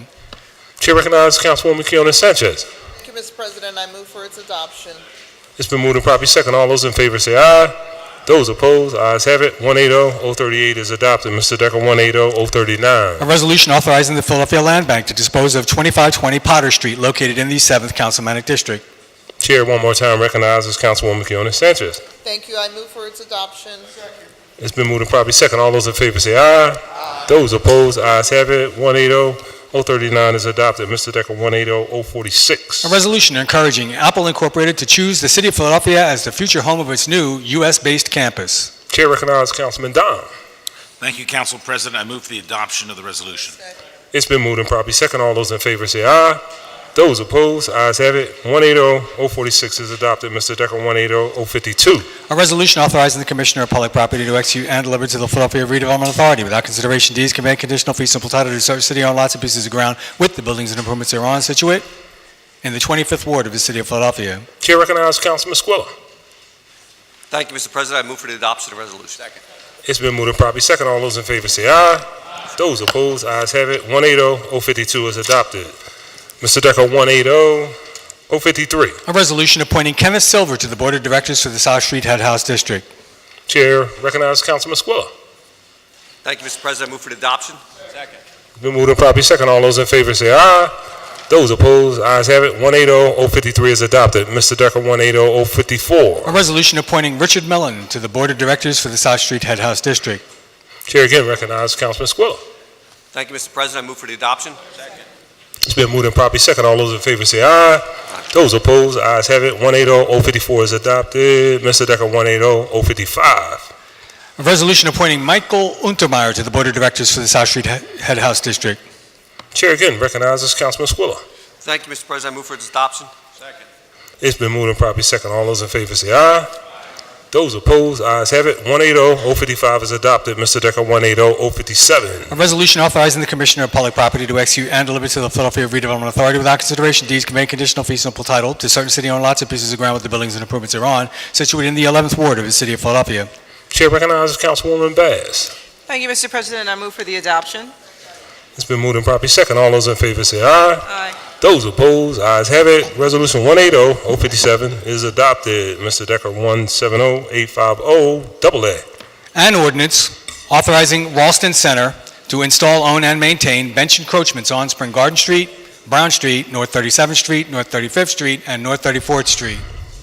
This bill has been heard on 2 separate days. The question is, shall the bill pass finally? Mr. Decker, call the roll. Councilwoman Bass. Councilwoman Blackwell. Councilman Dom. Councilman Green. Councilman Greenlee. Councilwoman Gim. Councilman Heenan. Councilman Johnson. Councilman Jones. Councilman O'Neill. Councilman O. Councilwoman Parker. Councilwoman Quinones Sanchez. Councilwoman Reynolds Brown. Councilman Squilla. Councilman Taubenberger. Council President Clark. Aye, the ayes are 17, the nays are 0. Majority of all members present voting in the affirmative, the bill passes. Mr. Decker, 170-955A. An ordinance amending Chapter 93300 of the Philadelphia Code entitled Erection, Use, and Inspection of Tower Cranes by revising requirements related to tower cranes and adding requirements regarding the use and inspection of mobile cranes. This bill has been heard on 2 separate days. The question is, shall the bill pass finally? Mr. Decker, call the roll. Councilwoman Bass. Councilwoman Blackwell. Councilman Dom. Councilman Green. Councilman Greenlee. Councilwoman Gim. Councilman Heenan. Councilman Johnson. Councilman Jones. Councilman O'Neill. Councilman O. Councilwoman Parker. Councilwoman Quinones Sanchez. Councilwoman Reynolds Brown. Councilman Squilla. Councilman Taubenberger. Council President Clark. Aye, the ayes are 17, the nays are 0. Majority of all members present voting in the affirmative, the bill passes. Mr. Decker, 170-997A. An ordinance to amend the Philadelphia zoning maps by changing the zoning designations of certain areas of land located within an area bounded on the northeast by the Manayunk Canal, on the southeast by Green Lane, on the southwest by the Schuylkill River, and on the northwest by Leverington Avenue, with a straight line extending from Leverington Avenue to the Schuylkill River. Further, to approve the Residential Mixed Use 2 District RMX2 Master Plan for the foregoing designated areas of land. Further, to amend certain provisions of Section 14503 of the Philadelphia Code in connection with the foregoing master plan. Further, to amend the Property Maintenance Code to exclude the foregoing master plan from certain provisions of said Property Maintenance Code. This bill has been heard on 2 separate days. The question is, shall the bill pass finally? Mr. Decker, call the roll. Councilwoman Bass. Councilwoman Blackwell. Councilman Dom. Councilman Green. Councilman Greenlee. Councilwoman Gim. Councilman Heenan. Councilman Johnson. Councilman Jones. Councilman O'Neill. Councilman O. Councilwoman Parker. Councilwoman Quinones Sanchez. Councilwoman Reynolds Brown. Councilman Squilla. Councilman Taubenberger. Council President Clark. Aye. Ayes are 17 and nays are 0. Majority of members present voting in the affirmative, the bill passes. Mr. Decker, do you have any additional resolutions? A resolution recognizing the efforts of Philadelphians to elevate awareness of human trafficking in the month of January, introduced by Councilwoman Reynolds Brown. Chair recognizes Councilwoman Reynolds Brown. Mr. President, I move for the adoption. It's been moved and properly second. All those in favor say aye. Those opposed, ayes have it. Resolution is adopted. And a resolution honoring and recognizing Patty Jackson for 35 years as one of Philadelphia's premier radio hosts, introduced by Councilman Johnson. Chair recognizes Councilman Johnson. I move for the adoption of the resolution. Second. It's been moved and properly second. All those in favor say aye. Aye. Those opposed, ayes have it. That resolution is adopted. And a resolution recognizing and honoring the Northeast Baptist Church on their 60th anniversary, introduced by Councilwoman Quinones Sanchez. Chair recognizes Councilwoman Quinones Sanchez. Thank you. I move for its adoption. It's been moved and properly second. All those in favor say aye. Those opposed, ayes have it. That resolution is adopted. And a resolution recognizing a moment of silence on February 1, 2018 in honor of the 50th anniversary of the sacrifices made by Memphis sanitation workers who proclaimed "I am a man" in their successful campaign to secure their economic rights and social dignity, introduced by Councilman Green. Chair recognizes Councilman Green. On February 1st, 1968, two Memphis garbage collectors, Echo Cole and Robert Walker, were crushed to death by a malfunctioning truck, a deadly result of the lack of proper maintenance Memphis workers have been organizing to rectify. On February 11th, over 700 workers attended a union meeting and unanimously voted to strike. The following day, 1,300 black workers from the Memphis Department of Public Works went on strike, demanding recognition of their union, better safety standards, and a decent wage. And by the beginning of March, local high school students, college students, nearly a quarter of them white, were participating alongside garbage workers in daily marches, and over 100 people, including several ministers, have been arrested. And on March 29th, more than 200 striking workers continued their daily march carrying signs that read, "I am a man." On April 4th, while Dr. King was getting ready for dinner, he was shot and killed on the balcony of the Lorraine Motel, spurring an estimated 42,000 people led by his wife, Coretta Scott King, SCLC, and union leaders to silently march through Memphis in his honor 4 days later, demanding that the city accede to the union's requests. And negotiators finally reached a deal on April 16th, allowing the city council to recognize the union and guarantee a better wage. Today, we join with cities from around this country to pass this resolution in support of this 50th anniversary as we join the I Am 2018 campaign. Today at 12:30, our local ASME district councils will hold a rally on the apron of City Hall to recognize this 50th anniversary.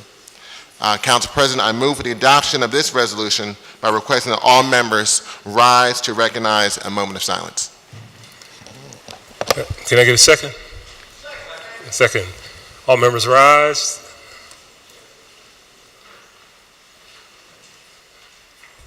Thank you. That resolution is adopted.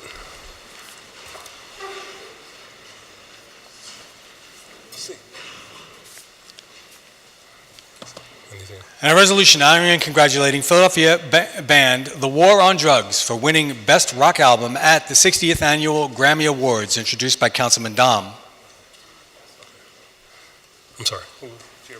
Councilman Dom. Chair recognizes Councilman Dom. Thank you, Council President. I move for the adoption of the resolution. It's been moved and properly second. All those in favor say aye. Those opposed, ayes have it, and that resolution is adopted. And a resolution honoring the life and achievements of the scholar, scientist, and fighter for world peace, William Edward Burghardt Du Bois, and declaring 2018 as the year of Webb Du Bois in the city of Philadelphia, introduced by Councilwoman Gim. Chair recognizes Councilwoman Gim. Thank you very much, Council President. It's an incredible honor to stand with my council colleagues as we present a resolution that honors the 150th anniversary of the great man, W.E.B. Du Bois. It's hard to explain what it was like being a nerdy teenager and randomly picking up Du Bois's Philadelphia Negro and making an amazing commitment from my home in the Midwest to come to Philadelphia and imagine a place that Du Bois believed in and fought for. The testifiers and witnesses who spoke earlier gave such tremendous testimony, better than I could ever imagine, and I'm so grateful to them for sharing his legacy and the passion and why we would love to see this city embrace the year of Du Bois for 2018.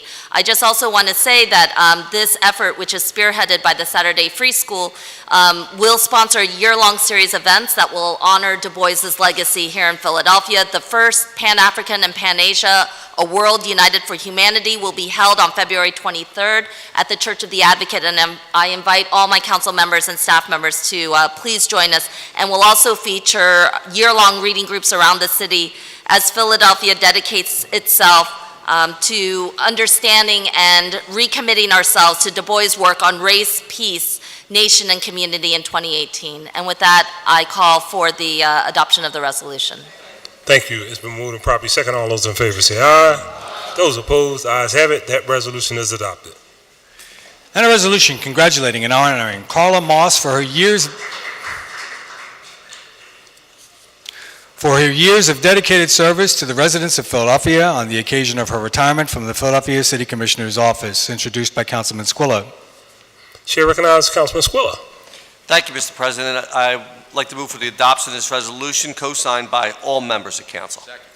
It's been moved and properly second. All those in favor say aye. Aye. Those opposed, ayes have it. That resolution is adopted. And a resolution recognizing and honoring Gary Tuggle on the occasion of his retirement as the Special Agent in charge of the United States Drug Enforcement Administration's Philadelphia Field Division, introduced by Councilman O. Chair recognizes Councilman O. Thank you very much. I move for the adoption of the resolution. It's been moved and properly second. All those in favor say aye.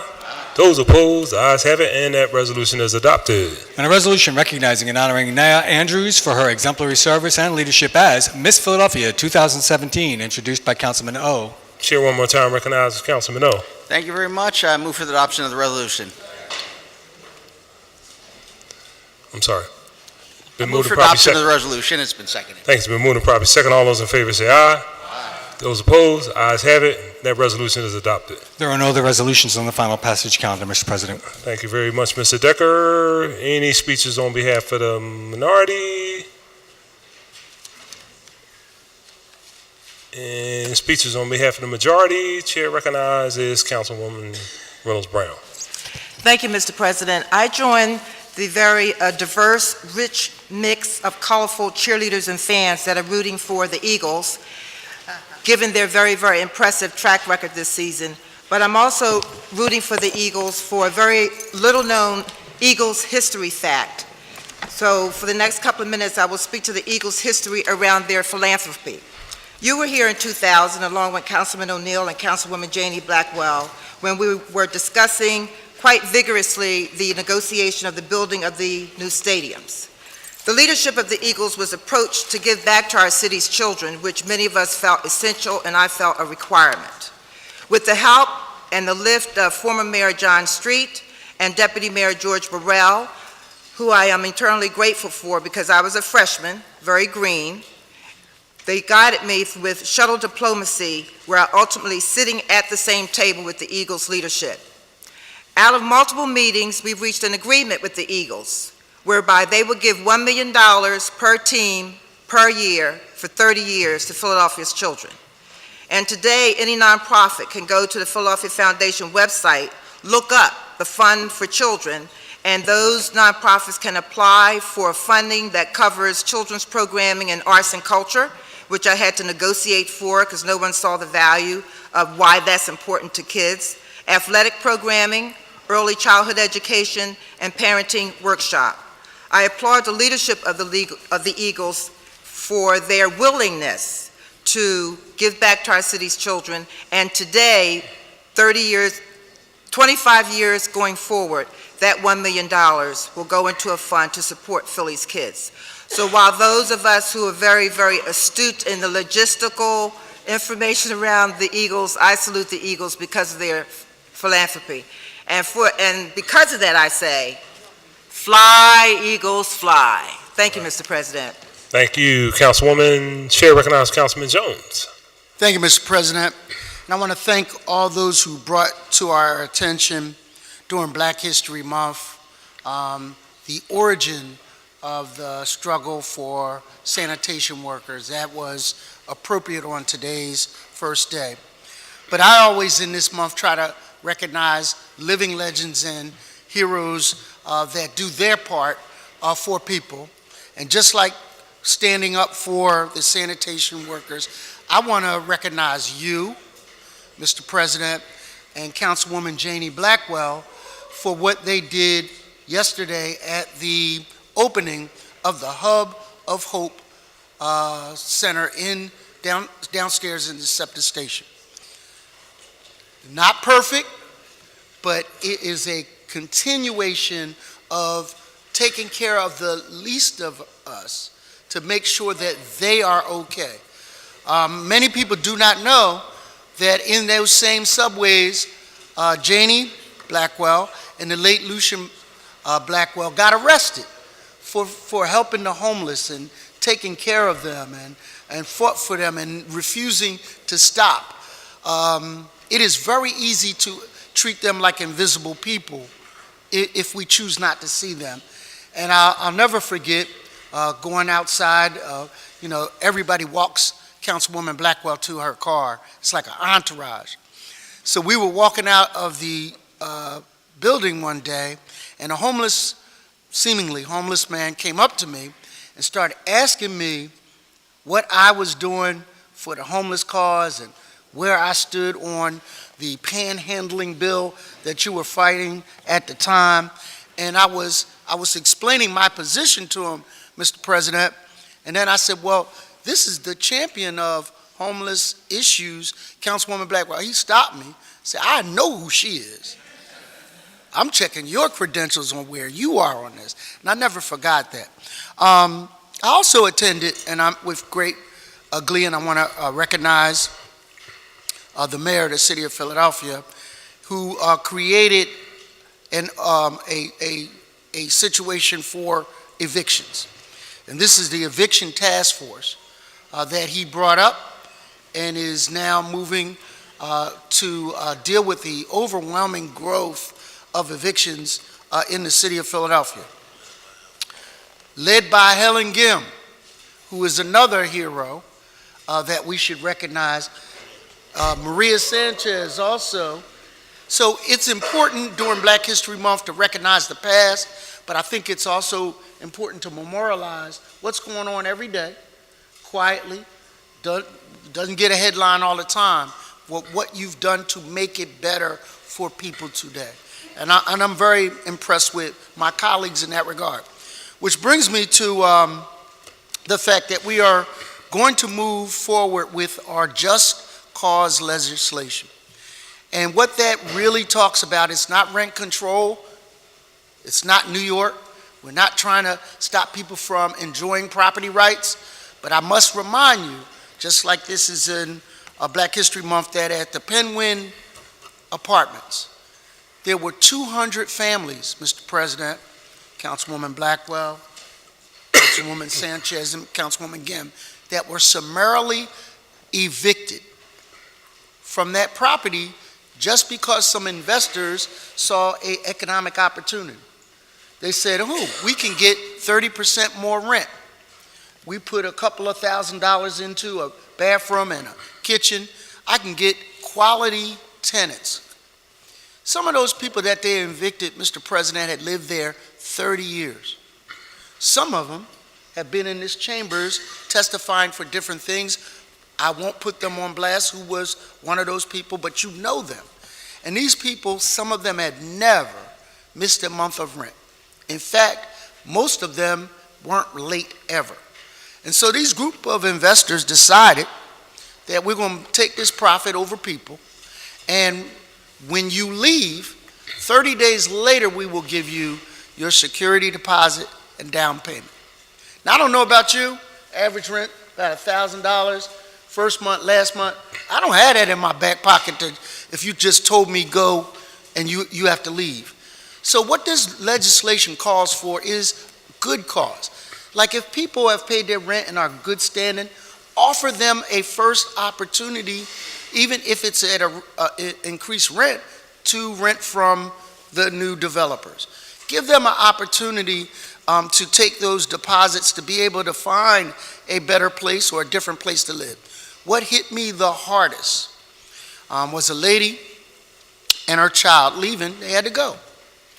And she looked at me and said with sincerity, you know, Councilman, you're doing good work. I voted for you. You know that always, you know how that is. And he said, where I'm leaving and moving to now, I won't be able to vote for you the next time. Well, when I heard about it, I used to think it was just your problem Councilman Johnson, President Clark's problem, and to a lesser extent, Councilwoman Janie Blackwell's problem about these investors coming in, fixing up, and displacing people. But it is hit home. I found out another group of investors just bought a second property with another 100+ units in it. Well, we can sit back and watch a vanishing neighborhood if we want to, or we can do what Martin Luther King would have done if he were here today and protect the least of these. Thank you, Mr. President.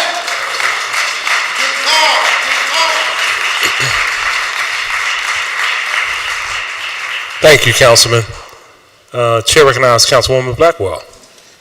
Thank you, Mr. President. Let me thank everyone for the remarks they have made. Each day is a privilege and a blessing to try to serve others, especially people in need. I want to especially thank Tony Montero. You know, January 24th was the 15th anniversary of Lucian Blackwell's passing, and Tony knew him well. They talked about Du Bois. W.B. Du Bois was Lucian Blackwell's hero. And I want to thank him and his team for all that they've said today. And there's a program also tomorrow, Barnes Foundation, I believe tomorrow evening at 6, I heard it on Word Radio. And I want to say a special thank you to him for over the years. I've known him a long, long time. And over the years, he stood up for Du Bois. He stood up for many other issues. And we're grateful that he's part of it. We're grateful for his contributions and that he's on the right side of the issues we should hold dear as human beings in this city. Thank you. Thank you, Councilwoman. Chair recognizes Councilwoman Bass. Thank you, Mr. President. I just wanted to mention two things. The first is that after council session, there will be for members a presentation by Preferred Meals, who is a school district provider of lunches for our young people. So we hope that council members can come over and see the food, the nutritional quality of food that is presented to our students on a regular basis. And we certainly hope that all of our members will come over, even if just for a moment, in the caucus room. Yes, correct. Just to participate and to have that experience for themselves and to know exactly, what kind of food our children are receiving on a daily basis. Also, I wanted to mention that Vince Thompson, who's the host of WURD Radio's City Council Live Show, who is normally with us, obviously is not here today, broadcasting from his usual location. He and his family are laying to rest their grandmother, Anna Trusty McCann, the matriarch of their family. She passed earlier this month, or in January, at the age of 89, and Miss Ann, as she was known to everybody, lived a wonderful life. She was the mother of 3 kids, grandmother to 7, and great-grandmother of 12. And she and her husband, William McCann, who passed in 2003, were longtime residents of the 8th Council District, raised a family in the district, and were friends to former City Councilwoman Donna Reed Miller. And so on behalf of City Council, I wanted to express our deepest condolences to the family. Thank you. Thank you, Councilwoman. Our prayers are there, surely there. Chair recognizes Councilwoman Gimm. Thank you very much, Council President, and I want to thank my colleague, Councilman Jones, for really highlighting the great work that he's doing, and really all of Council has worked to embrace. 40% of Philadelphians are renters in this city, and as Councilman Jones pointed out, the widening gap in inequality between what is market rate rental in our city and what is actually affordable to our residents is dramatic and growing significantly. And as a result, Philadelphia's eviction rates are skyrocketing. 1 out of 14 renters, many of them struggling to make payment, but also many of them struggling to deal with substandard housing. We heard testimony in our eviction hearings that we heard from a veteran who had a hole in his ceiling and snow blowing in, and he was withholding rent to get that fixed. A mother who would put dinner on the stove and have rodents devour it before her family could eat it. And so we have a lot to do in this area. I am incredibly grateful to my partners who stood with us this week when the city announced the council allotment that was given to provide legal aid for the very first time to non-criminal defendants. So these are individuals who are facing eviction, who would be qualifying for a lawyer. There will be a lawyer a day housed at the landlord-tenant courts. There's on-call assistance, and that there is a full-time landlord-tenant help center for all parties to get assistance and advice as they go through this process. Additionally, something that I wanted to share with my colleagues are that Judges Neifeld and Moss over at Municipal Court have instituted a new policy that requires landlords to be in compliance with all laws before they can file for an eviction. That is also a tremendous move by them. We're incredibly grateful to the courts. But most of all, I'm deeply indebted to my colleagues on City Council. Yesterday I was able to stand with Council members Greenlee, Johnson, and Jones, but Council members Quinones Sanchez, Green, Taubenberger, Don, Blackwell, all of us have all been incredibly supportive of this issue. We're trying to work on this anti-eviction task force. We're going to figure out smart and sensible solutions that make sense for a healthy development, growth-oriented city, but on which our people are not sacrificed at the mercy of a ruthless market that will undermine communities and families. So I'm looking forward to the policies, potentially legislative proposals, and resources that will come out of that, and look forward to the partnership. But thank you to my council members for all of that. Thank you, Councilwoman. Chair recognizes Councilman Squilla. Thank you, Mr. President. I know today's an exciting day for a lot of people, our last council session before a big game. But I do want to say that I want to recognize somebody who's been on my staff who will be leaving to look for better possibilities and opportunities to still continue his constituent services throughout my district.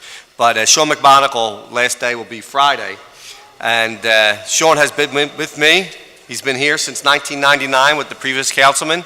He's been my right hand, my legislative aide. And he's been guiding me through the process and taught me a lot of things along the way, how to get things done. So I just want to have Sean stand up today. Big round of applause for all his service he's given to the city.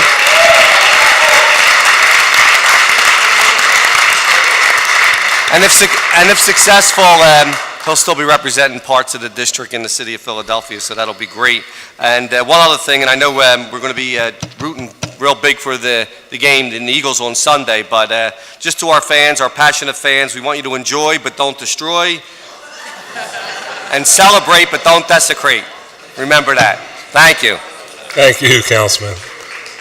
And I'll miss you in caucus, Sean. Chair recognizes Councilman Don. Thank you, Council President. As some of you may know, my office is collecting socks to donate to the homeless, and socks are the most needed items at homeless shelters. We have them around City Hall collection locations, and it's the entire month of February, so we can donate new socks for all ages in the boxes located around City Hall. And all I can say is sock it to me. Thank you, Councilman. Chair recognizes Councilman Green. Thank you, Council President. I just want to quickly remind my colleagues about the Ask Me rally outside in support of the IM 2018 campaign on the apron of City Hall. In fact, today's rally is a continuation of the long history of civil rights work by organized labor in our city.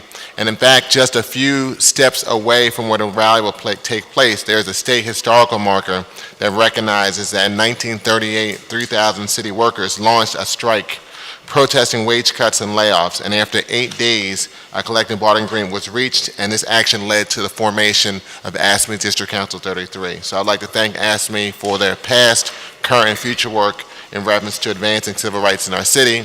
And then finally, I'd like to echo the words of Councilwoman Blondell, Reynolds Brown in reference to our Eagles. They do a lot of philanthropic work here in our city.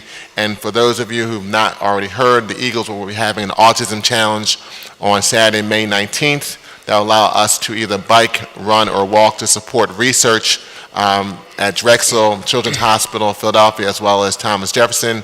This really shows the leadership of Jeffrey Lurie and the entire Eagles organization to address autism. And just like the Polar Plunge in December, I'll be challenging my colleagues to either run, bike, or walk for the Eagles Autism Challenge. Stay tuned. Thank you, Councilman. And last but not least, I want to recognize Councilman Johnson, but I want to ask the members after the special presentation, just please hang around because we do have to officially adjourn. So with that, the chair recognizes Councilman Johnson. Thank you, Council President. I have two brief announcements. So the first announcement is that during this week, we have moved a step forward, hopefully, in supporting universal pre-K and supporting the revitalization and rehabbing of our parks and recreation centers. So hopefully, the Supreme Court in Pennsylvania follows the good wisdom of the two lower courts and grant us funding for pre-K community schools, and most importantly, our parks and our recreational facilities all throughout the city of Philadelphia. And so I'm glad that we're at least moving some type of way in some type of direction, but I'm going to claim it that we will be victorious. Also, on February the 6th, on Tuesday, in my district at the Dixon House from 5 to 8 p.m., I will be hosting the Put Down the Guns and Pick Up a Career Forum and Resource Fair. This is an opportunity for young men to make a choice in getting involved in something that's positive as opposed to getting involved in the life of crime and carrying guns. And so we will have organizations there such as Philadelphia Job Corps, Philadelphia OIC, Jeffs Human Services, Men's Fit, Career Wardrobe, and other organizations that focuses on helping young people get involved in a career pipeline. And so, again, that's February the 6th, Tuesday, at the Dixon House from 5 to 8 p.m.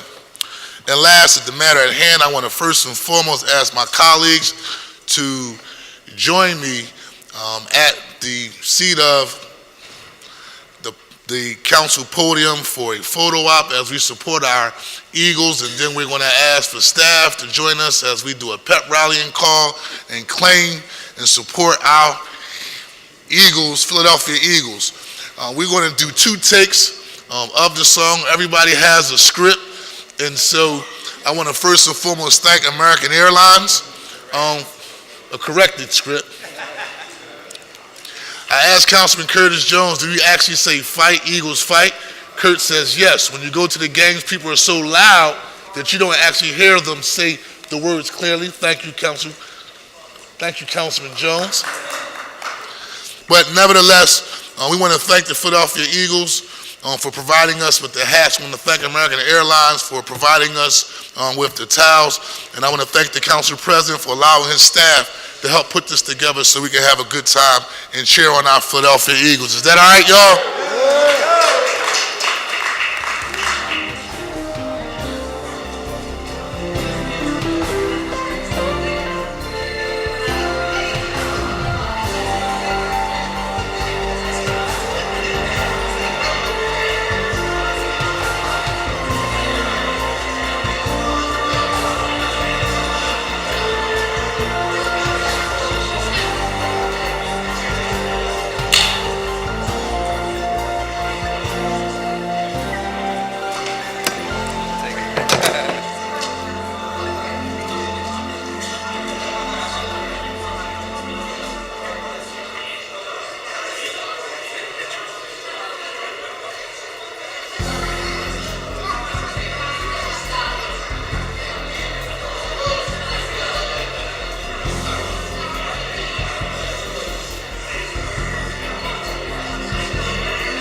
doing our town.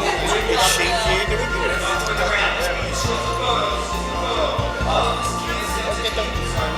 I get the tall guy in front of me, man.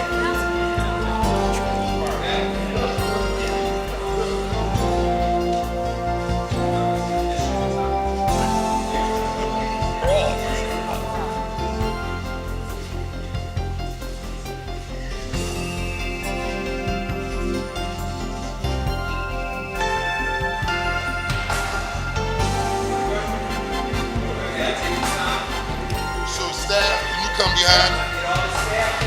Yeah, staff.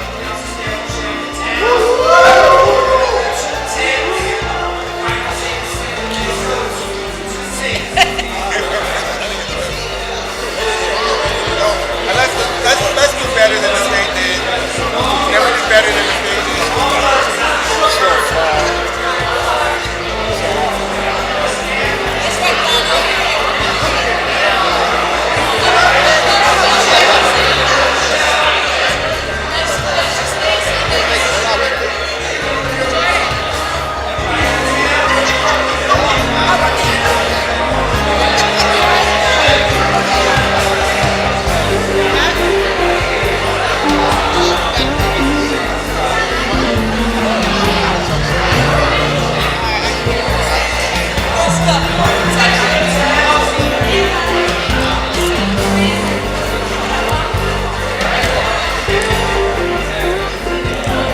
Philadelphia's got your back, folks.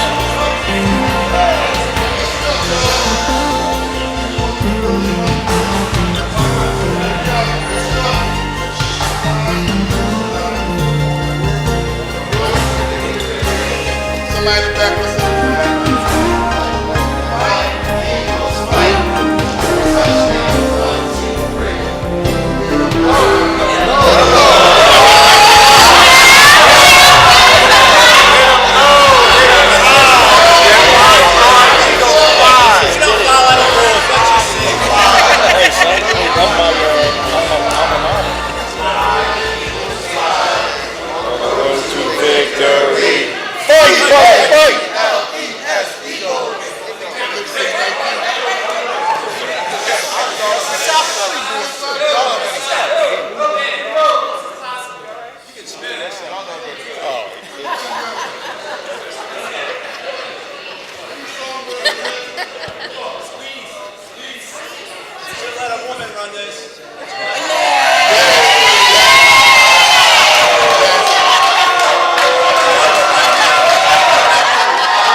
That's fine, but we have to do that officially. Yeah, we have to. If we don't adjourn officially, we have to stay here all night. All right, folks. Back to the script. At this time, the chair recognizes Councilwoman Reynolds Brown for a motion to adjourn. Thank you, Mr. President. City Council stands adjourned until Thursday, February 7th, 2018. Fight, Eagles, fight! No, you gotta get a second. Second. All those in favor? Those opposed? The ayes have it. Council is second. Council adjourned until Thursday, February 8, 2018, 10 a.m. Thank you all very much.